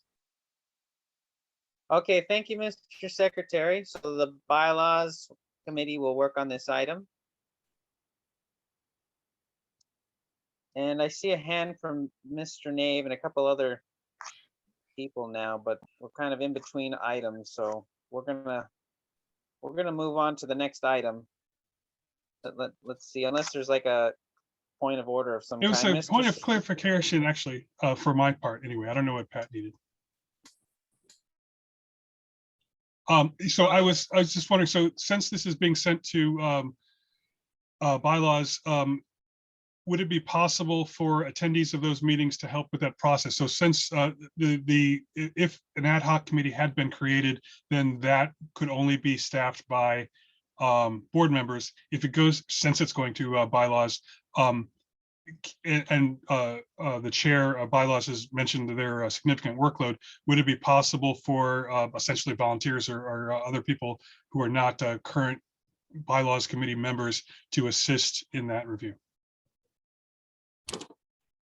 Okay, well, I would say that there's always room and the encouragement for additional participation from the council and also the board and the public. And I would say that as long as we're careful with how the Brown Act is worded, we can construct our meetings in a way where we can do that in the public's best interest and to maximize the public's participation. So if the bylaws committee wants to have like a joint committee and special board meeting, or if we decide we want to have a special board meeting as well, just in addition to the bylaws committee, I don't think that would be inappropriate at all. So I would say, in essence, yes, there's that opportunity, Mr. Vice President. Thank you. Okay. Mr. Councilman Craig Goldfarb, did you want to raise a point of order of some kind before we proceed to the next? No, I just wanted to comment that I've been on the bylaws committee since I've started this term, and that they've been very accepting of outside input. And I don't think you'd have a problem coming to the meeting, or that they wouldn't accept your input. I just meant if it was okay with the rule in terms of the rules or whatever. That's okay. Well, thank you, Craig. Thank you, Mr. Vice President. Again, we can consult between me and the bylaws to make sure that we do it in the right way for everyone involved. All right, then. So now we'll move on to our motions. And just a refresher, raise your hand before you speak on Mr. an Chair, item. we do have a hand up in attendees. I understand that, but since we're in between items and Pat is not a council member, I'm gonna move on. And then if he wants to make a comment on we have public comment again at the end of the meeting, so he can reserve it for that point if he really wants to make a comment that's not germane to one of the motions that is going to come up. So now we have our motions, our action items, and again, raise your hand before you want to be recognized. I will recognize you, and we will take members of the public first usually, and if there are no members of the public, we'll take the council comment if there is council comment, and you'll have about 2 minutes, and Mr. Secretary will keep time on that. And we do have a couple of action items, and then we have some reports. So with that, let's move on to the Budget and Finance Committee. Madam Treasurer, go ahead.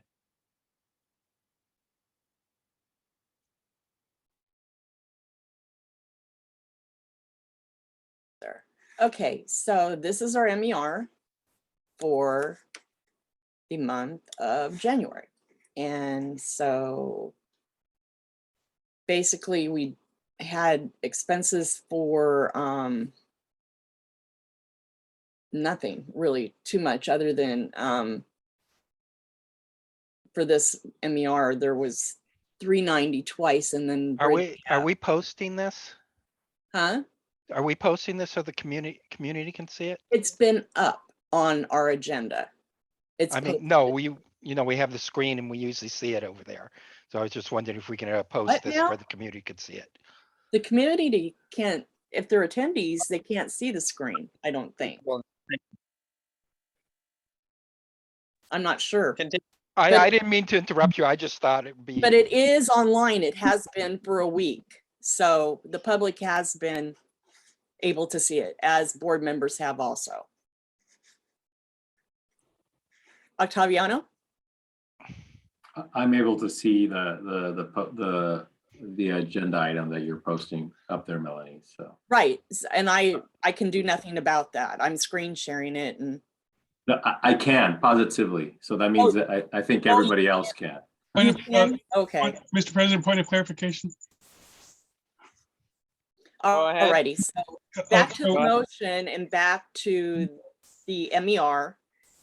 We had $204 of expenditures for Bridge Gap for our minute taker and $390 twice for Christina for the mailroom, which is for mailroom services in December and mailroom services in November. Leaves a total of $30,282.14. This is not out of committee because our meeting was the 2nd and it doesn't generate the MER until between the 5th and the 7th. And so I will need a motion for this to move as well as a second, and then we can vote on it. So moved. Who? Norman, Thomas. Okay. Gwen seconds it. Alrighty, and now call for the vote. Or any discussion? Could just to verify, that was Gwen Henry who seconded? Yes. Okay. So call for the vote. Thomas? Aye. Dave Samperio? Yes. John Barbera? Yes. Victor? Aye. John DeMeglio? Yes. Dan Dixon? Yes. Craig Goldfarb? Yes. Cynthia Gagne? Yes. Christian Guzman? Yes. Gwen? Yes. Myself, Kelly? Yes. Angela? Yes. Chris Vallier? Yes. Alec, Norman. Oh, wait, nope, you can't. That's right. Not 18 yet. Adrianita Yes. and Ray. Ray's not eligible yet. Oh, he's not eligible. Okay. Alrighty, so that's that. And this is the budget. So we've got the leftover fees. We've got the your business cards too, you guys. Nobody's contacted Christina to get your business cards made, and the money's there and the cards have been bought and everything to do that. So contact her to get them because she needs to know what your information is to put on them. But so that's there still. And then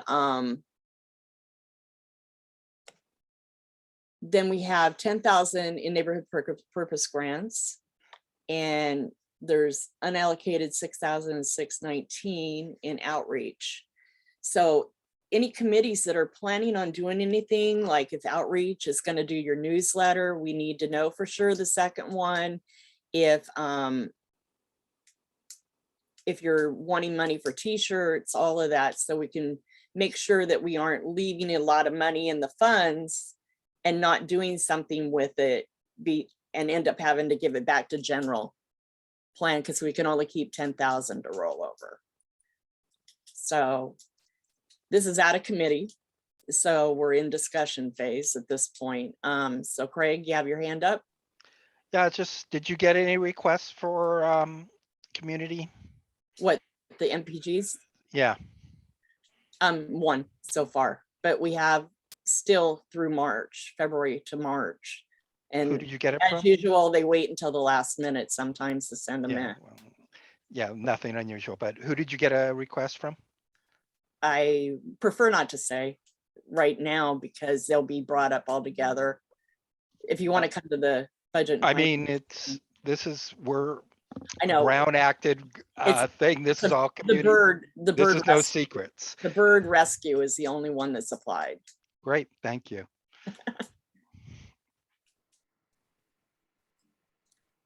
Gwen? Hi, I'm actually looking for the announcement. I'm having a difficulty looking for it. Well, at what date was the official announcement for the eligibility and I don't have it on me at the moment on the screen where I'm sitting, but Chris, do you have it? Oh, we started, it went out on Instagram, Facebook, and the e-blast last week. what date? Because I still am having a difficulty finding it with search terms and everything. It should be on our website. Well, it is on the website. I don't know the specific, well, I'm trying to, let me see if I can find the communication with Christina, because basically when it goes in the newsletter, that would be a, let me see.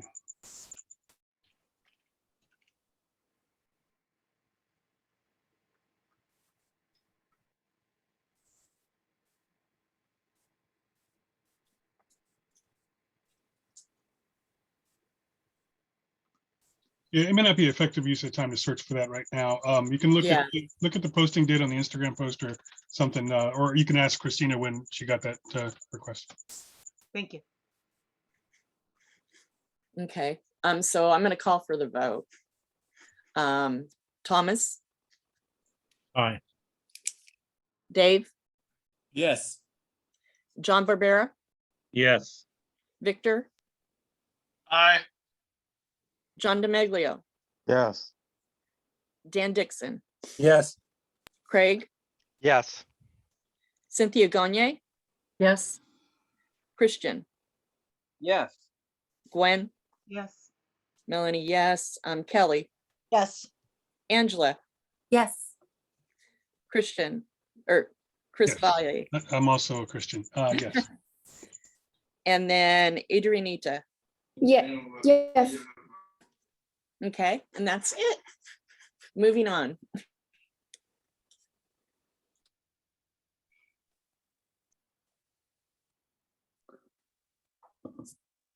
So we'll take up our next committee, which has some actions, and that would be the Bylaws and Election Committee. And there's some bylaws changes that will consider, and also some standing rules changes. Go ahead, Diana Nave. Thank you very much. I'd like to be able to share my screen for this item. So if you could fix it so I could share my screen in a minute. But in the meantime, for those of you who may be new, bylaws are subject to approval by the city attorney and by the Department of Neighborhood Empowerment. They actually have the power to reject changes and to require changes. So for example, 2 years ago, they unilaterally amended our bylaws to add in the language about censure. In addition to the bylaws, we have the standing rules. The standing rules must be consistent with the bylaws, but are easier to change, and Dunn approval is not required for the standing rules. So several months ago, this board approved a few changes to the bylaws. Shortly after that, we received a new bylaws template from Dunn that contained both required language and suggested language. The Bylaws Committee has reviewed the template and prepared further changes to our bylaws. The proposed changes, with the exception of the grievance procedures, were included in the agenda packet for the December meeting to give everyone sufficient time to review them. The committee has since proposed new grievance language that I will discuss in a minute, along with a few other technical changes. The proposed changes were again distributed to all board members last Wednesday.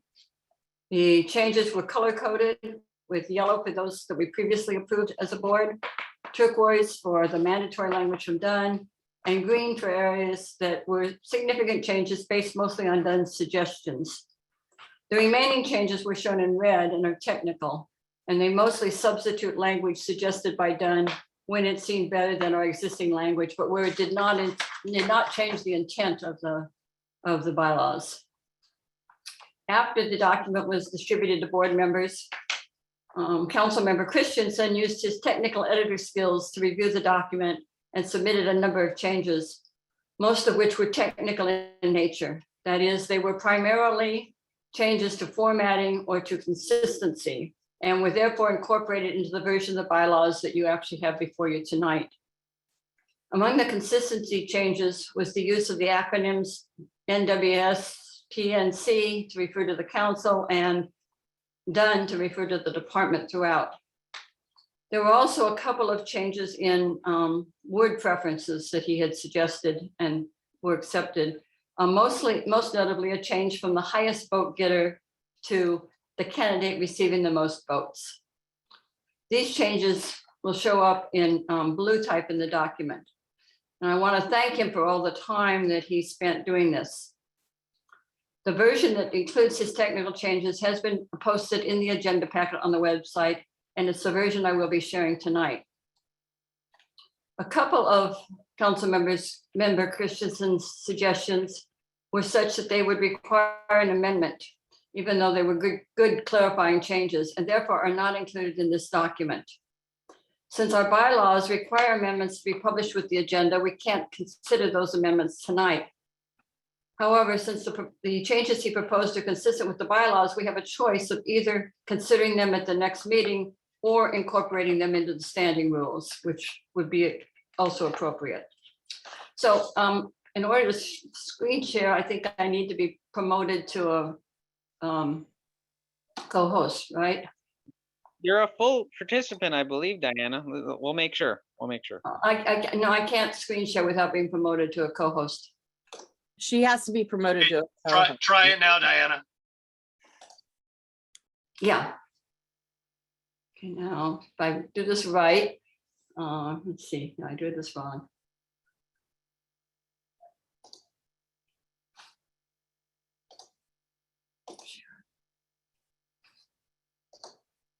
There. Now that's showing it, right?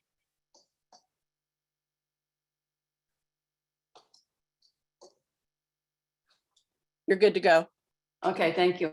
I just need to move it up to the top. Start again. Okay. And Council Member Lloyd Jacobs has his hand up. So you made changes, even though they're grammatical or whatever, that wasn't approved by the committee. That is correct, and those are the ones. So this will require a second. Since there's more changes we want to consider, I would like to move that we send this back to committee and review this at the next meeting. I mean, why should we go this meeting and then next meeting review more? We can do it all at the next meeting. Second that motion. Okay, it's been moved and seconded to send the bylaws back to the committee to review any changes and then bring back to us. Is there any comment on that? We'll look at hands. Okay, Madam Minute Taker, go ahead. Who was the second on that? I could hear their voice, but their name didn't pop up. Cynthia Gagne. Thank you so kindly. Go ahead. Did I see Pat Nave? Is your hand still? Go ahead, Pat. No, can't hear you. and I don't know how Diana feels about it, but you put a whole bunch of stuff into her committee, and she works on this stuff really hard. Though, as she put into her introduction, these are really minor things, and they're all spelled out in the document itself. It's set to go now. It's just going to take up more of her time and the committee's time if you send it back to the committee for really very little extra value. No extra value, really. Okay, go ahead. Madam Minute Taker, your hand is still up. I'm not sure if you have a clarification again. I'm going to move on and take comment, and then we'll see if you still have clarification. Go ahead, Gwen Henry. Well, I actually did have a question. What exactly is the purpose of this motion again? I did want to concur with Pat that we've worked on this, and we have many members who discussed quite thoroughly this issue. If somebody could repeat the motion, I'd appreciate that. Well, just to prevent any possible crosstalk, I'll just say that the point of the motion to send it back to the committee would be so that any changes that happened offline, as it were, are fully incorporated into the document that a committee and then that the council will see all at once. So that is the point of moving it back to bylaws. May I, since I made the motion, the point was two. There were other things that were being introduced that were going to be taken up at the next meeting.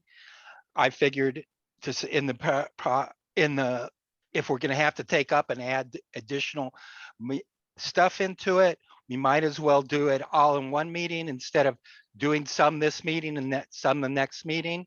And since there's been changes in this that we don't have enough sufficient time to review in detail, we can do that at the next meeting. We'll have plenty of time. There's no time pressure on this. We got till April to do it. We have a meeting in March. Okay, Pat Nave, go ahead. Well, my hand is not up. I lowered my hand. Oh, that's okay. Here it That's is. okay. All right. Okay, well, just as my council is president, I would say there is time for the bylaws committee to take it up again if they wanted to. However, I do think that we could approve them tonight with no real problems, and we could change the standing rules, as Diana said, instead of incorporating those additional amendments into the bylaws. So I think either way would be a good option. And in either way, I think that the council will eventually take a good action on the bylaws.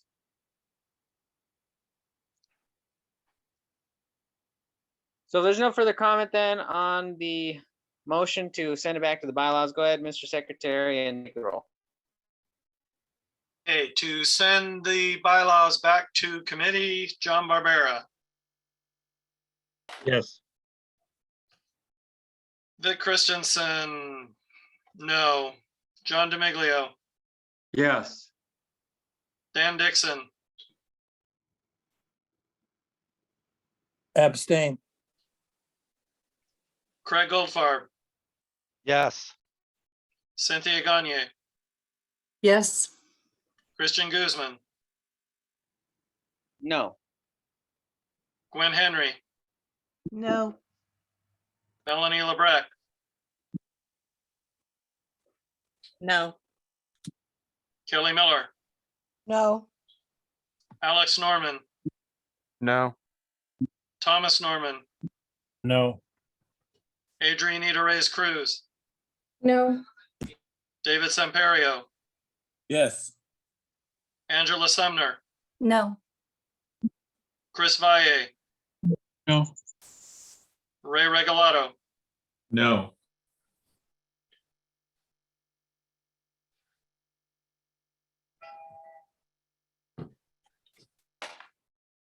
You have 5 ayes, 11 nays, and 1 abstention. So this does not carry.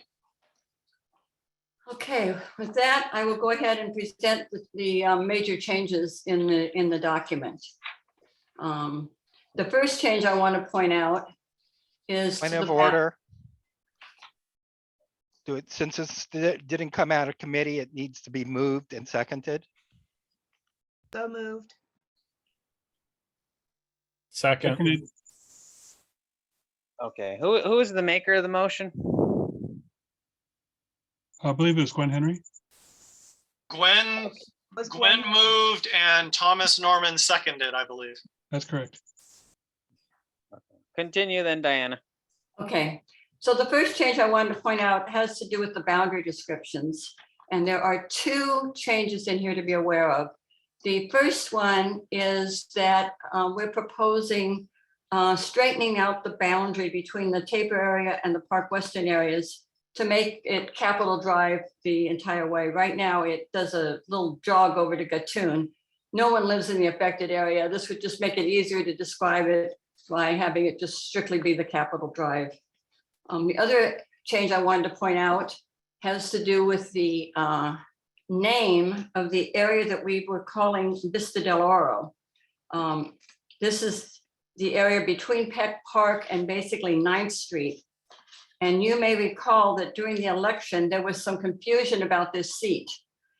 In addition, we found that some of the real estate tract called Vista del Oro is actually in the area we identify as Averill. So it seemed good to change the name. And the suggested name that we have used here is Summerland Miralesque area. This also gives the impression better that part of the area is above Western, which it is.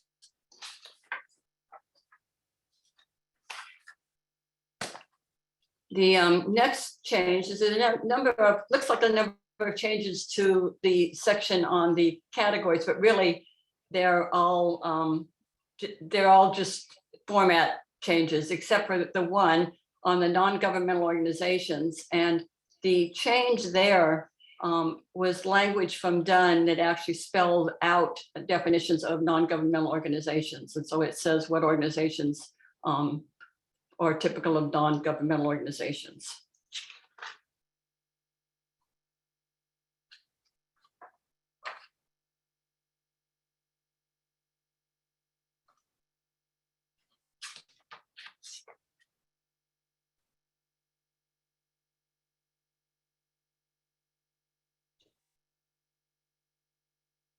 The removal of officers looks like it's a major change. It isn't. It was just moved from a different section to the spot where the Dunn wanted it. So it really wasn't a change. Ad hoc committees are also not a major change. No, it looks like it. The next change is the one on reconsideration. And what we did was we add language to clarify this section. Previously, we just referred back to the Roberts rules. The proposed language here spells out the requirements that are consistent with Roberts rules. So you don't have to go seeking out the rules to find the language. Now, the really big change is the grievance process. This is new language. It's basically the language that has been recommended by Dunn, preceded by language from the municipal ordinance that defines grievances for neighborhood councils. Basically, the municipal code says that grievances are when the board violates the rules, regulations, and city code regarding neighborhood councils. Grievances can be submitted either by a stakeholder or by a board member. And the process for handling them is then laid out in the proposed language. The process envisions that Dunn will certify grievances as being in accordance with the municipal code. And then if it's submitted by a stakeholder, then the board would review it and take an action first. If it's submitted by a board member, it would go directly to the review panel. So Dunn will also be creating a grievance review panel. That's proposed change in that section. And then the last one is on training. And we modified the language to, because we had spelled out a couple of specific trainings, we modified it to talk about all mandatory trainings. And then because there's so many more trainings than there used to be, we changed the time for completing the training from 45 days, we increased it to 60 days of being seated.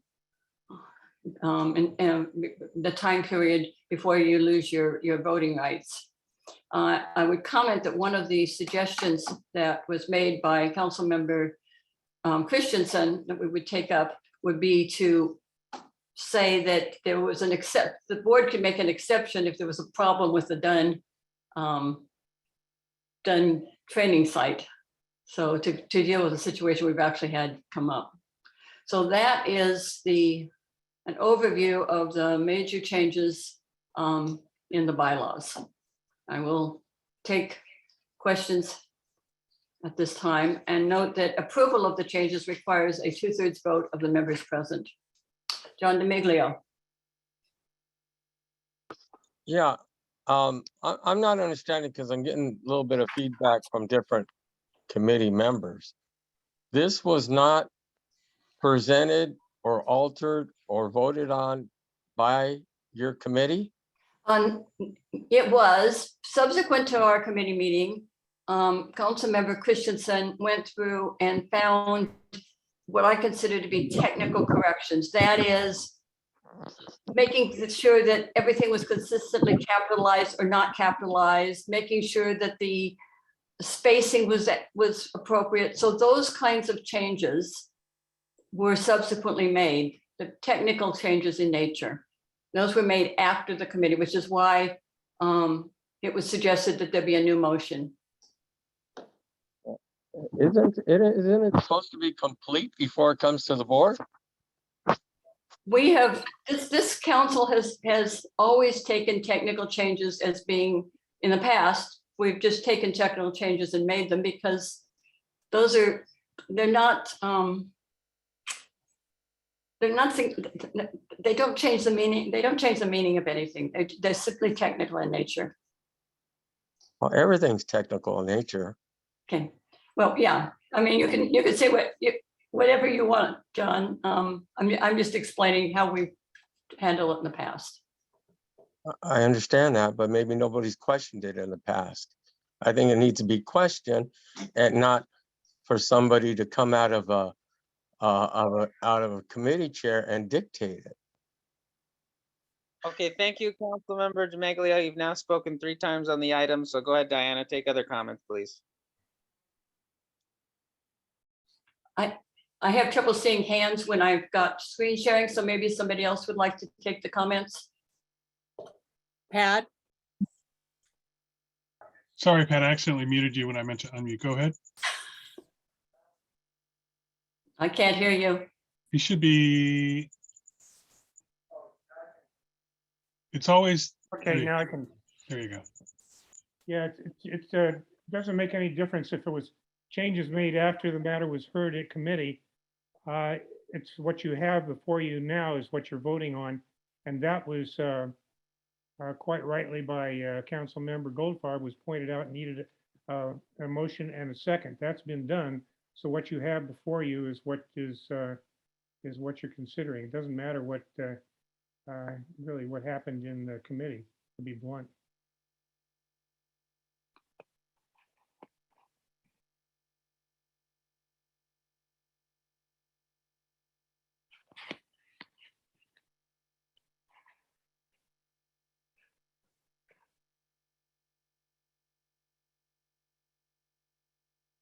Mr. President, I see Cynthia's hand raised. Go ahead, Cynthia.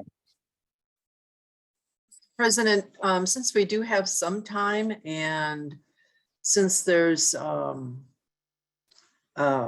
difference of opinion whether the committee should have a full report in or just put in a half report, but have it fixed up just before it's sent in and the committee didn't get to review it, I think we should just take a little bit of time and review this next month rather than take it right now, because if the changes that were made without the committee seeing it, only 1 or 2 committee members saw it, then I think the whole committee should see it. And then next month, the whole board can see it and it will be good.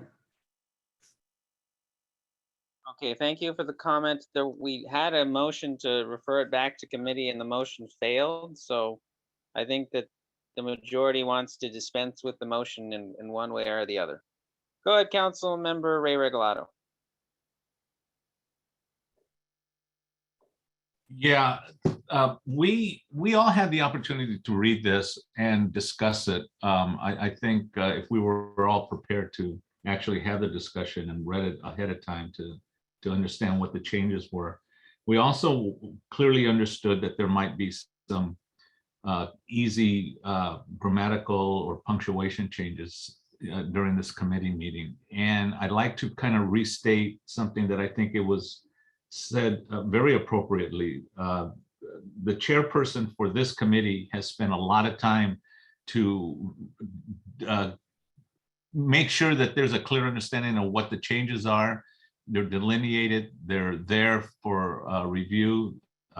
Most of the changes have been shifting in places and things like that. So I think we are in a good spot to be able to make the right choice by the explanation and move on with the approving the bylaws for presentation to the city, to done. Thanks. Go ahead, Gwen Henry.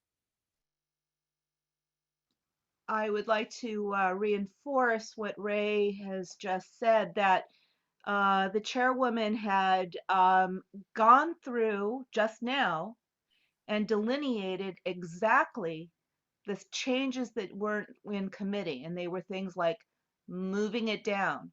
Victor Christensen had an item. All of these things were just discussed by the chairwoman. The major green points have been there and available for all public comment and were reviewed and voted on by the committee.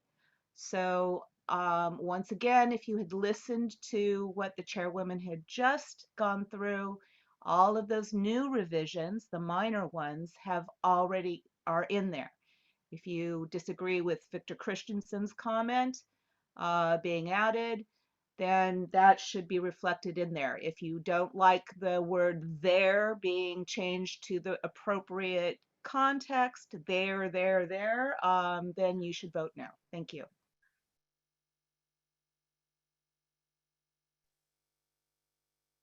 Call for the question. Okay, I don't see any other comments, Diana. Do you want to, should we request Mr. Secretary to take a vote? And then if we move on to the standing rules, do you want to propose the standing rules, which might help clarify things? Go ahead and take the vote. I'm actually going to, in the interest of time, I'm actually going to request that we put the standing rules over to the next meeting, and they gives the bylaws committee the chance to review the suggested changes as well. But take the vote on the bylaws now. Mr. Secretary, proceed then, please. Okay, for the bylaws revisions, John Barbera, Yes. Vic Christensen, aye. John DeMiglio, No. Dan Dixon, Yes. Craig Goldfarb, No. Cynthia Gagne, No. Christian Guzman, Yes. Gwen Henry, Yes. Melanie LeBrecq, Yes. Kelly Miller, Yes. Alex Norman, Yes. Thomas Norman, Yes. Adrianita Reyes Cruz, Yes. David Samperio, No. Angela Sumner, Yes. Chris Valle, Yes. Ray Regolado. Yes. Okay, we have 13 ayes and 4 nays. It carries. Okay, very good. Diana, since you're on the Planning and Land Use Committee, do you want to move right into that then? Yes, I do. Thank you. Point of order, since you need to vote on tabling the other motion. Very good. So moved. Gwen Henry. Craig Goldfarb, your point is not well taken because we didn't have a formal motion on the standing rule, so we're okay. We're gonna move on now. Okay, I think what I'll do first is do the Starbucks presentation. And give you a little bit of information. I'm sorry that I don't know what happened. I know that the chair spoke with her about being in the meeting. But the proposed Starbucks is in the Garden Village Shopping Center in the building that is currently identified by occupied by a bank. And as I said earlier, if this one opens, the Starbucks that exists now in that shopping center would close. Oops. There's the bank building.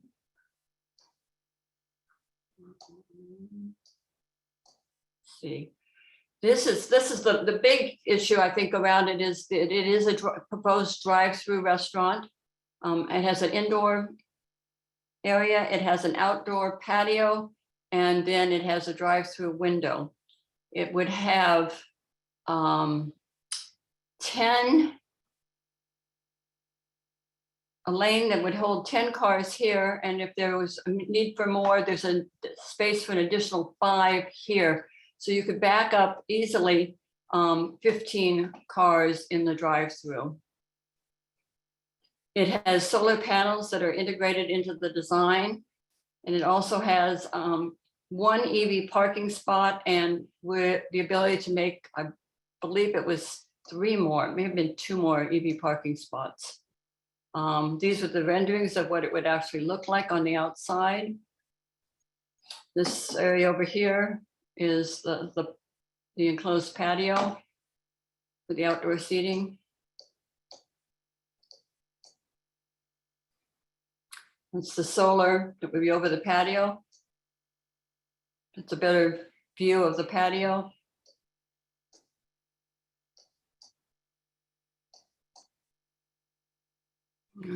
That just sort of shows where it sits inside the shopping center.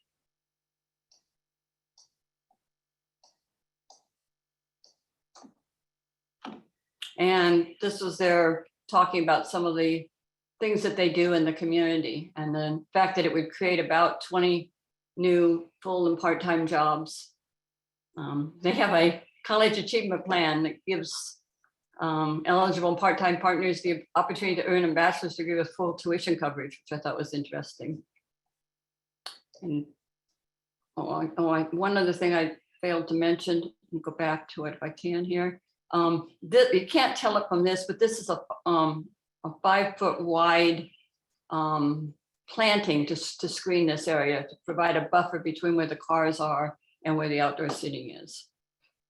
So that's basically their proposal. I see a hand from Mick Christensen. My concern with this location is especially based on other Starbucks where traffic is a royal mess. Like the one on, I believe it's Gaffey and 6th or Gaffey and 7th, something around that area. Right. And I compare that with that Starbucks as well as the in and out traffic on Western in the Ralph's shopping center, I believe it is. Mm-hmm. That is also a royal mess. And that combined with, in fact, in that in and out, they even have to block out some of their parking to reroute some of the line of traffic. Not saying that would necessarily happen here because it's a different company, but it's a possibility. That combined with the additional traffic from the Ponte Vista property is, in my opinion, going to make this a huge mess. And I would be against it being in this location. Thank you. I will say 2 things, just points of information, not disagreeing. I did ask Linda Alexander, who frequently drives by the one at 9th, 7th, 8th, whichever that one is you're referencing down there on Gaffey. It's 9th. And she felt that the maximum number of cars she'd ever seen there was probably 10. I don't know how that compares with this site in terms of what could be expected, but that was what she said about that. The second thing is that I failed to mention was that they will use, we'll have someone come out with a tablet to take orders to speed things through. And certainly getting coffee is faster than getting a hamburger, because that's the in and out is, as you say, a real mess. Gwen Henry? To Vic's point, did they discuss the route of the traffic around the building? And as far as the indoor seating is concerned and internet, the current location, people very much enjoy sitting there and doing a lot of work and having meetings. Is this conducive to that same kind of behavior, or is this really heavily more of the drive-through, like the one on 9th and Gaffey, which is not conducive at all? Now this one has a, so go back to it. Has the indoor space is over 2,000 square feet. So to have indoor seating, and then it has the outdoor patio as well. So I think in terms of being similar and conducive, I don't see that as an issue here. Your other question had to do with the way the cars would drive through, and they did. And somebody may have to correct me if I'm wrong, but I believe that, and Dan Dixon may be better at this than I am. I believe they would come this way and no, I believe they would enter here. Yeah, this is the arrow. They would enter here. So they would come around here and enter here and then come out over here. Well, what I meant is that there are several driveways into the complex area. One of them is strictly in the northern direction. That's actually closer to the Albertsons, and then there is a left that one has to make currently that goes by the Fish Grill. I was wondering if they had studied which ones would be used most frequently, and if somebody used it from, for example, I likely would use the one that is over by the Albertsons, and if I turn in that direction, will I be in the correct direction, or will I have to do this crazy loop in order to get to the entrance? And do you understand? Diana? Yeah, Dan might be better at answering than I am.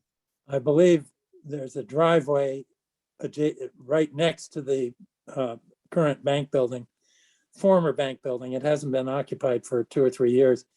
There's a driveway from Western right below where you're seeing the bottom of the U of the drive-through line. That is a driveway coming in, and I think that would be primary access. The main driveway into Albertsons is just off of the screen to the north.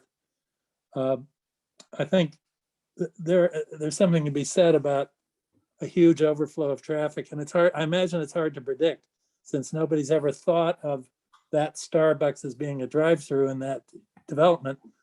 This will change the dynamic just as In-N-Out Burger did. And I would point out to the developers, they say they have an extra 5 spaces on the north side of the building, but they've got to leave an opening for the cars to come out of the drive-through. It is going to be a test, and they will undoubtedly, if it changes in a way that no one can foresee, or we're not able to foresee how big it is. My wife is saying from the background, I'm going to be driving through there, and I've never driven through a Starbucks in San Pedro. So it's going to change things a lot. I suspect there will have to be some tinkering, such as In-N-Out Burger tries to do with its orange cones. I mean, I can't say that will happen, but it is a possible consequence. I don't think there's a better place to put this development in that property. I don't know. I don't go to Starbucks too much, but I used to go to that bank a lot.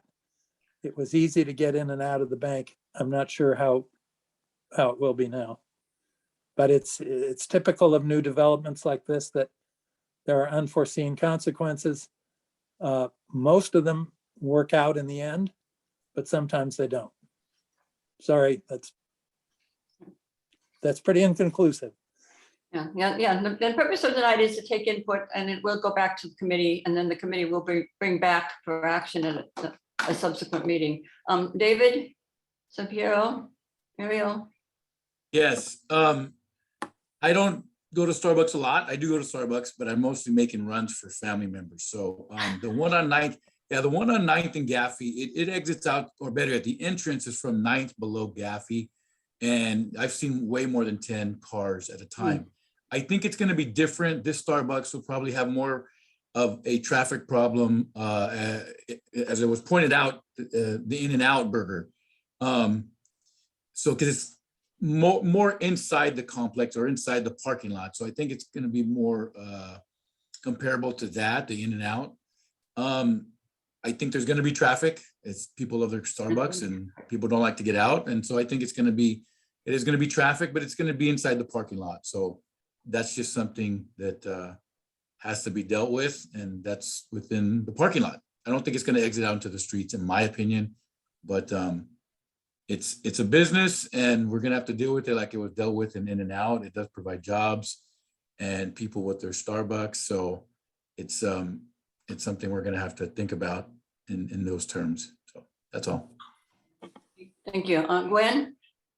Diana, you might want to point out to the developers, based on what Dan said, and yes, there is that entrance, that driveway that is just below this drawing, that was the park, what was the bank driveway.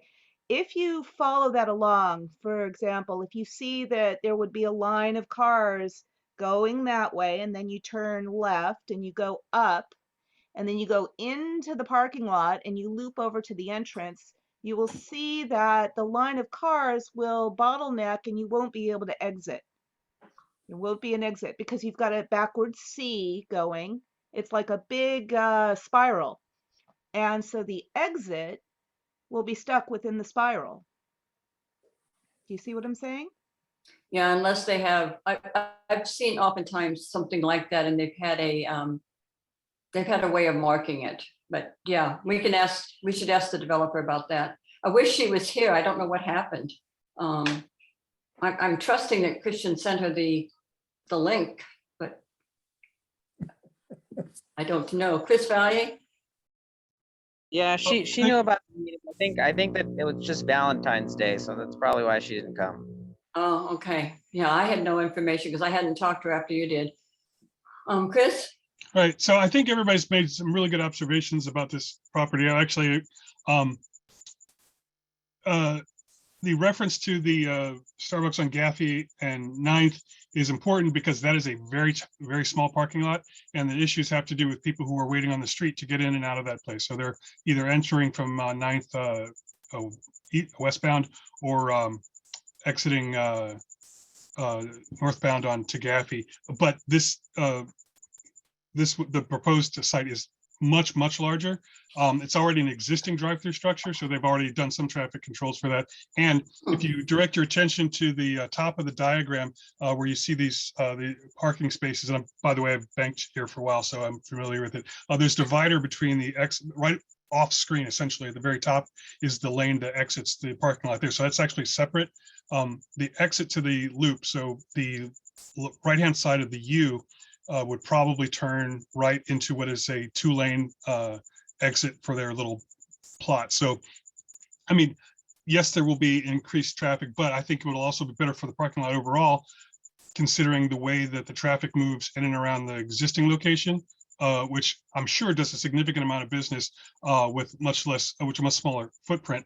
I think having this more distal by itself in the middle of a large lot would probably help the conditions in the rest of the parking lot, as well as allowing them to do their business. But, and this is just another observation, there's a significant number of children who come down the hill from Dodson Middle School. And if you've ever been at Starbucks anytime between 3 and 5, it's kind of a Roman carnival down there. So I think that in terms of crowd management, in terms possibly even of safety, and honestly, for the Starbucks staff's own sanity, having a larger dining room, having a outdoor patio area, and having that particular location visible from 360 degrees and all that stuff might be better overall in terms of managing essentially what is a community use issue, which is like on a given day, a significant number of people are Dodson Middle School students who will be there or thereabouts. And so this might help manage that, which I think is a significant consideration. Angela? Hi, I'm just trying to make out on the picture, how many mobile parking spots do they have for mobile pickup orders? Because I'd sure love to see more of those and fewer drive-through customers. There are, I'm going to ask Dan to help me out again. I believe there were 3 mobile parking pickup spots. However, in addition to that, there are all of these parking spots directly across here. So if those were taken, it would be easy to park over here if there was. Well, actually, Diana, that's an interesting point. And I do want to, next time we meet, I want to talk to that developer about it. I question whether that driveway area is wide enough to accommodate a line of cars and vehicles backing in and out of those head-in spaces. So I do want to find out more about that. Yeah, and I suggest before we meet again that you drive down there and drive around that area. Next, that was a question, you know, that we did raise with her. Melanie?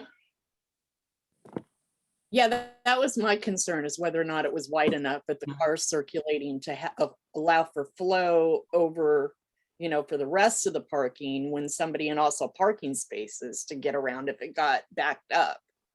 On the positive side of this, though, that I wanted to say is that that building has been vacant for 2 years. They've had vagrants in and out of there. They've had problems with people, you know, setting up camp on that. And, you know, I'm not a major fan of Starbucks, but I am a fan of these vacant buildings having tenants in them, because if they have tenants, then you don't have like problems in them. So. Okay, I don't see any other hands, and this isn't an action item. So we'll move on. Thank you for your input. And we will be taking this up again at our next Planning and Land Use Committee meeting, and we'll be coming back with a recommendation to this board. But you do have before you tonight an action item. And since I'm screen sharing, I could probably put it up myself. Let's see. Go, there's that one.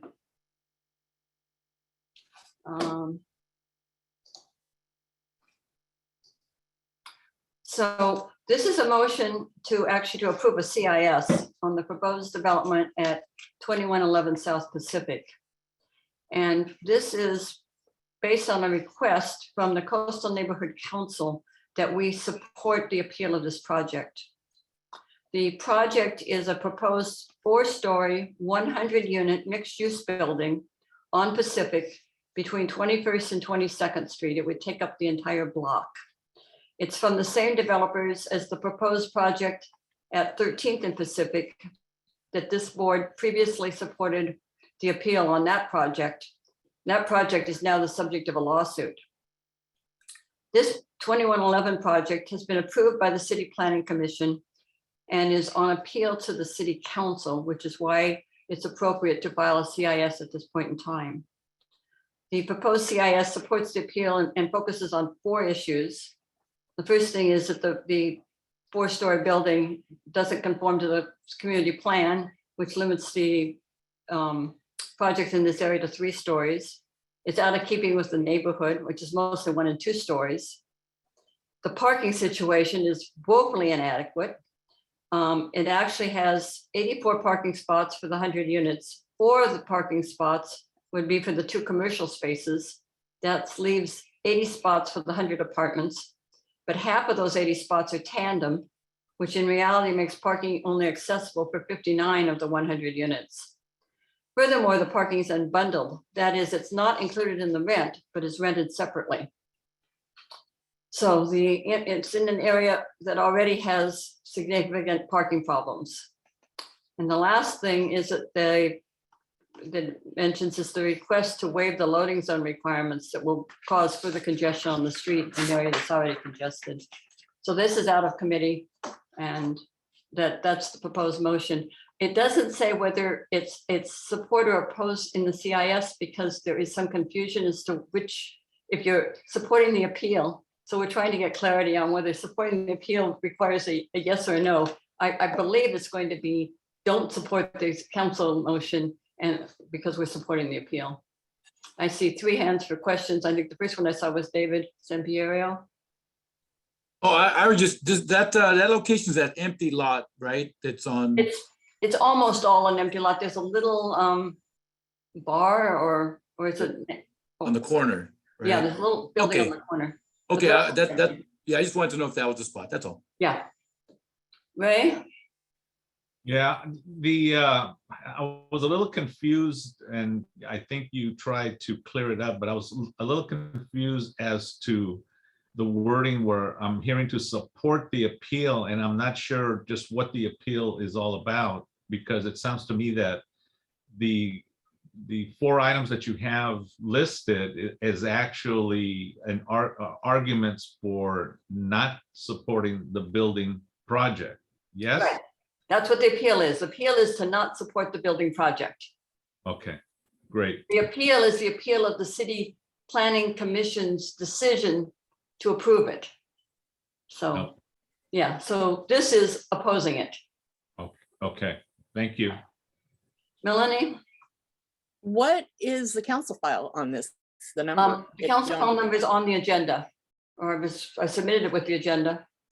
I don't think it's on there.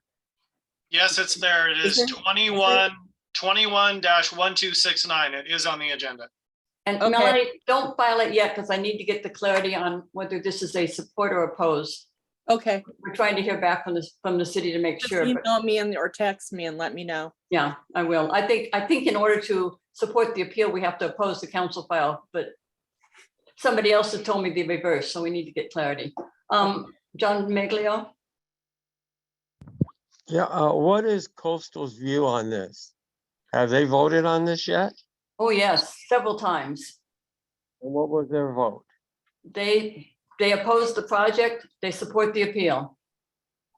They requested that the reason it's on our agenda is they came to us and asked us to also support the appeal. But didn't want the project. They don't want the project. What's the appeal? The project you don't want. What's the appeal?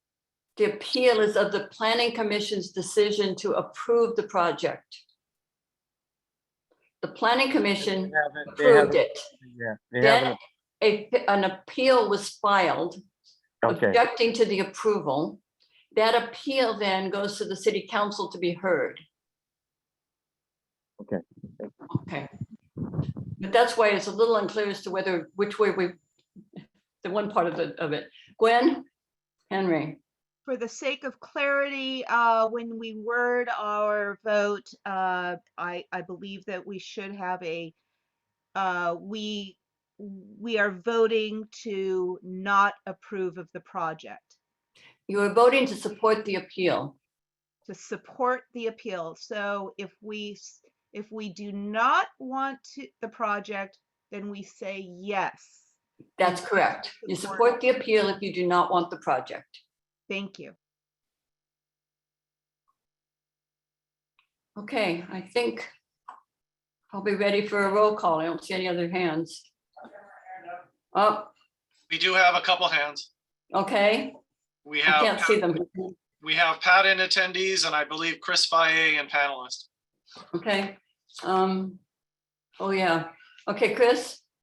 Yeah, just real briefly, and I think I'm preaching to the choir here. We're always hearing about needing units, and we do.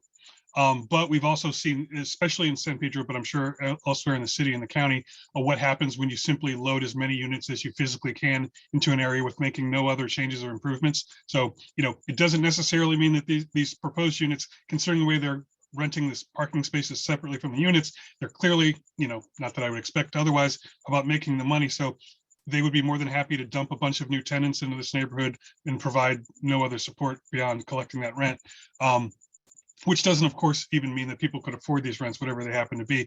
And so I think we also, pushing back as strongly as possible. understanding that something will probably get built at some point. But similar to the board's success with Ponte Vista, we were able to radically, adjust. So we were able to knock a floor off this building. I think that would be potentially as much help as we can do, but certainly we should try as hard as we can to provide that. Pat Nave? Let's be real clear. The local San Pedro local community plan would provide for housing for about 125,000 people. We have about 80,000 people now. So we're not cutting housing with this project. We're just saying, look, we worked really hard on it. Our neighborhood council worked really hard on the local community plan to get it adopted for many years. And in both times that it came up for approval, we supported it. And then developers are taking advantage of these density bonuses and administrative findings and things like that to overbuild on these projects. So I don't think coastal is opposed to a project, and the developers could go in there and build a 3-story building tomorrow by right. So that's to me, that's what this motion really says is, hey, support us. We did it. We're a community. Let's work together on this. If our community voice in the local community plan counts for something.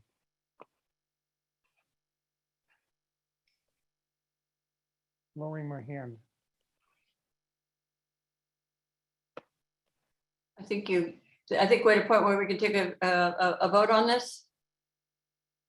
Came out of committee, was unanimously approved at committee. Madam Chair of the Planning Committee, would you say what a yes vote would mean one more time so that we are all sure of it? A yes vote means that you're opposed to the project.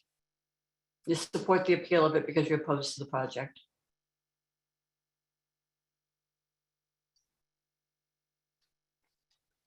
A no vote would be essentially supporting the project as it was presented by the developers. You want to call roll? Yes, Mr. Secretary, go ahead and call the roll. Okay, John Barbera, Yes.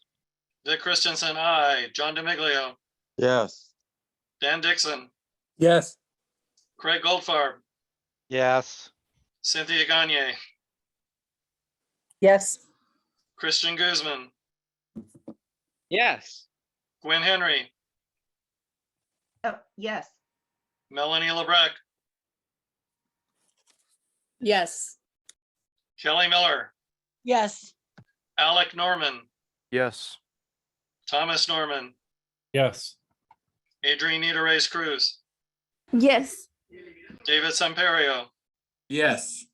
Angela Sumner, Yes. Chris Valle, Yes. Ray Regolado. Yes. It is unanimous, 17, it carries. That's all the actions out of planning. Okay, very good. Council Member Ray Regolado, did you have a point of order that you wanted to raise? No point of order, but actually I'd like to make a statement for consideration at some point. I want to take up what Mr. Nave had indicated, that there is an amount of housing, if I understood it correctly, that San Pedro is kind of planning for. This also is taking into consideration, perhaps maybe there's a Wilmington plan and a Harbor City plan. And what it amounts to is the fact that as we as a harbor community become more dense, we need to probably start considering what rapid transit actually looks like to get us in and out of the harbor area and into the downtown area or other communities north of us. So, when people are commuting to these job opportunities. I know for a fact, me working in downtown LA could actually take, or I used to work downtown LA, could take up to an hour and a half to get there, traveling the 110.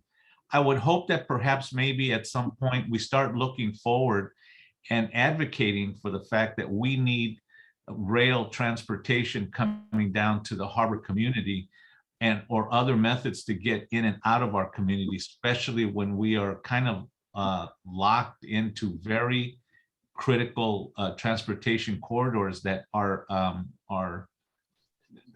at this particular point are not adequate to get us in and out of here, especially if there's an emergency. But the fact that as we become more dense in all our communities, it's going to make it even more critical to be able to move from the harbor area into other communities north of us. So I just like to put that out there, that perhaps maybe we start looking at the possibility of looking and advocating for better transportation in and out of our community. Okay, thank you.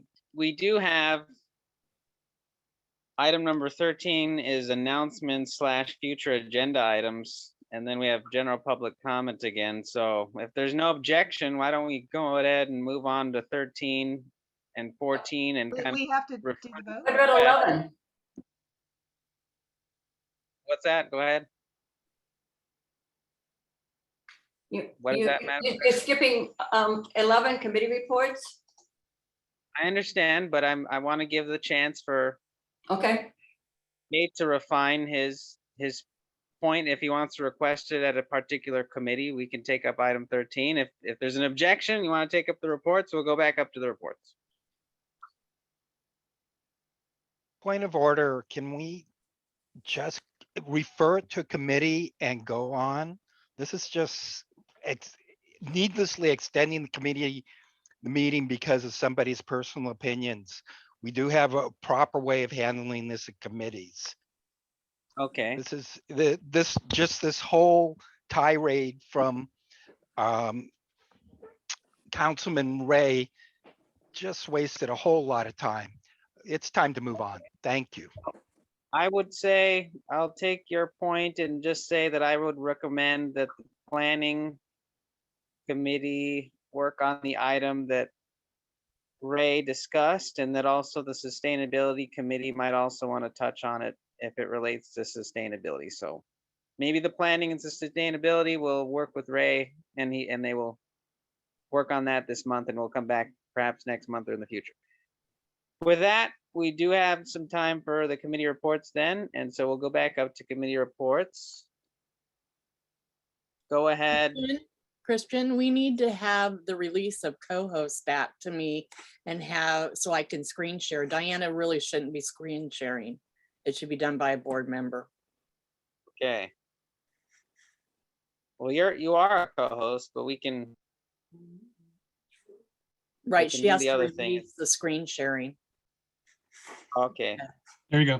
All right, now go ahead and, Mr. Vice President, make the executive committee report.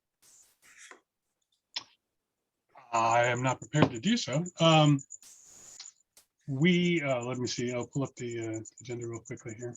Wrong agenda. Stand by.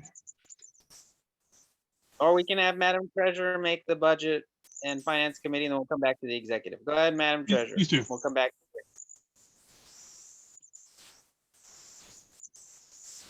There is none, other than MPGs. We've got one, and we hopefully will get more. But that's it. Okay. That's the only report. I do have quite a bit to cover on public safety though, so we need to keep that in mind because CPAB got moved down to that too. Okay, Mr. Vice President, do you want to make the committee report now for the executive committee? Yes, stand by, just pulling the PDF up now. Okay. Well, I mean, obviously, fairly standard agenda setting meeting where we did discuss, we had essentially a version of the conversation that we just had in the board meeting about review and consideration of the code of conduct proposed changes. And essentially we said then what people have said this evening, that is, we're recommending that everyone involved, whether you're a stakeholder, a board member, a committee member, review those proposed changes as thoroughly as possible. You know, that we don't necessarily have a hard time restraint on it, but that everyone is completely clear about what is proposed to happen is very important. We did review rules of order and a discussion about administration and conduct in the meetings itself. I think it's going to be an ongoing concern, very much a running street battle, if you will, as well as getting the candidate forum on the agenda for this evening.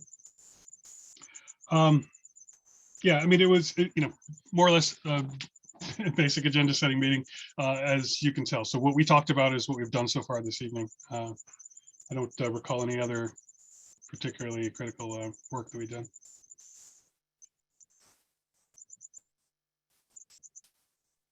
Okay. In the interest of time to serve the other committees, I'm going to forego the Port Committee. We'll come back to it if we have time. Youth and Outreach, go ahead. It's me again. It was very brief. No, obviously, because we've had no in-person events, and we've had the only real work on our most of our discussion was about neighborhood purpose grants, the potential to try and maximize our funding levels and participation. Consideration, as we've covered in this meeting, that we tend to get a bunch of applications at the last minute, only having one so far.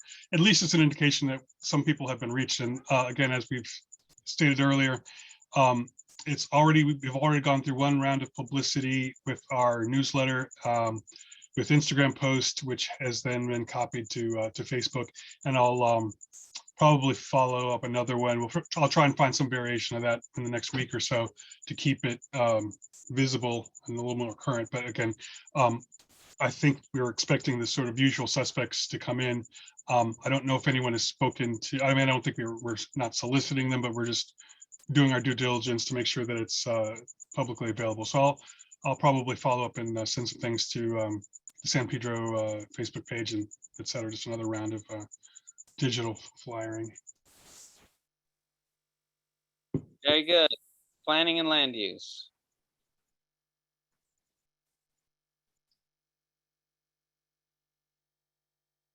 You're muted, Diana. Thank you. At our joint committee meeting, we heard an update on Beacon Landing, which is a proposed 80 units of supportive housing that will be located at 311 Beacon Street. That project is about to begin demolition of the existing structures. And so more information is available on that in the Planning Committee report in your agenda packet. Speaking of demolition, you're probably all aware that the demolition of the courthouse has begun, as well as the demolition of the interior of the Harbor View House, opening the way for those two developments to proceed. Currently, this has resulted in the closure of the parking at the courthouse, which a lot of people use when they're in downtown San Pedro. There are efforts underway to get this reopened until such time as the construction actually requires its closure, but there are some insurance problems that are being worked out on that. So we'll see what happens. In the meantime, just know it's not there. Sebastian's Restaurant is going to be reopening at the Harborfront Apartments on 6th Street eventually, and they've requested support for a full alcohol license at that new location. So we will be taking that up at our next meeting. The Business Improvement District is working on an archway sign at the Harbor Boulevard end of 6th Street, which is something that this board previously supported. So that's just a summary of some of the things that, it's a lot more if you want to read the reports. Okay, it's 8:59. We could move to adjourn, or we could maybe hear public safety, since I think. Can I say something on bylaws and elections? I'm sorry. And that was just a request that goes back to the draft code of conduct. And since you've assigned that to the bylaws committee, if people would take the time, I would appreciate if you would submit comments to us that we can review. That would be very helpful, because I have not at all been paying attention to the discussion on this one. So I would really appreciate those of you that have submitting written comments so we can consider. Thank you. Okay, very good. Again, it's 8:59. We could move to adjourn, or we could hear the Public Safety Committee.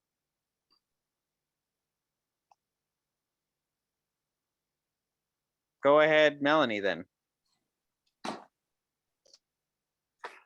let me open this up. So first I'm going to do CPAB because it goes into like public safety after that. So we have a new captain and his name is Brent McGuire. And he's really super, super, super nice. He's young. He came from West Hollywood Division. He is, I think he'll be a good change. And so he's willing to work with us and he seems very community oriented. So that is a good thing. The fruit vendors that are in the neighborhoods, the county was there and so was CD15 because of the new captain. And so it was brought up, I brought it up to them about the fruit vendors and getting some sort of enforcement. And what was determined out of that with the county there and all is that they're going to do a task force. And because Wilmington's being hit with the same stuff and so is Harbor City. So they're going to do a task force and go out and check their health permits and check their licenses and try and do a crackdown of the neighborhoods. Right now, the way the laws are, they said that they can't really make them not be in the neighborhoods, but they can suggest to them better areas that they should move up to Gaffey or be in more of a commercial corridor, rather than in right on somebody's house corner doing the fruit vendors. Sergeant Schoen said that she's going to work with us to get the doors fixed at Harbor Highlands. The captain is going to help us. So that's why I say he's very community oriented. Boys and Girls Club is having a lot of problems with people hanging out, and the semi trucks idling and staying over by the Boys and Girls Club are a problem. And they talked about the kidnapping, that they never found the girl or the suspects. And so they're looking for information and videos on that. We talked about the encampment that was across from Target and with the help of Officer Ike. And they said that it was part of the problem is it's, I guess that strip of stuff green that has the picnic benches along it is considered a park. And so it's rec and park. And so it kind of limits what they can do there. So they had to, the captain promised me that he would get the park rangers involved and go out and remove the encampment. And they did that last Monday. So that's, I totally support Officer Ike for working with us to do that. So that's CPAB. And so then we went over to, the other way. We had our public safety meeting and we're planning on doing the town hall regarding parks and rec and parks and talk about with the summer coming up and permitting processes as well as enforcement and everything. We figured May would be a perfect time because they're going to consider the skate park a park per se too, and that's about the time it's going to open. So invite Andy Harris too to come so we can talk about how that's going to be managed and be enforced, and we can, work together on that. So May is tentative what we're trying to push for to have. Also, we had talked about the fruit vendors and what's going to happen, the park, what's going to happen, and then the new captain and also our SLO is Officer Ike. Although he was hurt, our SLO has been hurt, and I imagine he's going to be out for several months. So I don't know what they're going to do to cover our area while he is out. So that remains to be seen. Going forward, we're going to start looking at different things going on in the neighborhood with graffiti on the rise. The Welcome Bridge area is really severely tagged as you come into San Pedro, and try and get that rectified. Catalytic converter thefts are constantly on the rise. And so we're going to try and help the community with deterrence, maybe encourage LAPD to do another handout for the clubs for cars and stuff that they did. Yeah, and so if anybody has any suggestions too, you can always email me or come to the meeting. So that's it. Gwen, you have your hand up? Hi, sorry. It actually, I was waiting for your report to end. Thank you. Okay. Already- Okay, well, it's 9:05, so is there a motion to adjourn in memory of the, or not, in memory of the firefighter and with good thoughts for the officers to recover? Uh, I just wanted to mention, the Joint Sustainability Committee did meet, and I wanted to be very brief. Okay, go ahead. Okay, so Sean Kearns from Ninette Barragon's office met and appeared. She went through very extensively the DDT issue and other legislation that was coming through her office.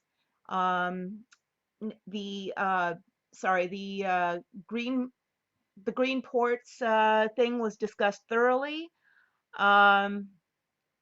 As well as zero carbon, meaning zero emissions. I will have a report and be able to submit that, and we can all see that later. Thank you. Okay, is there a motion to adjourn the meeting? Lori Jacobs has her hand up. Laurie Jacobs, go ahead.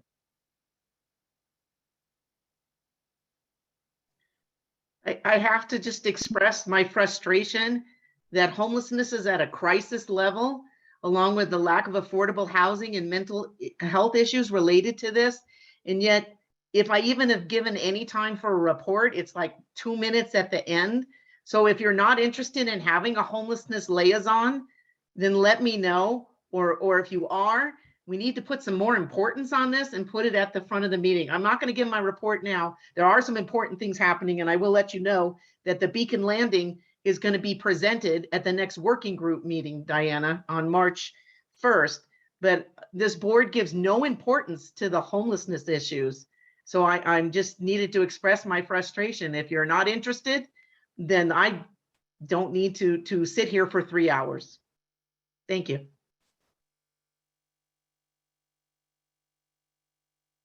Okay, it's 9:07. Is there a motion to adjourn?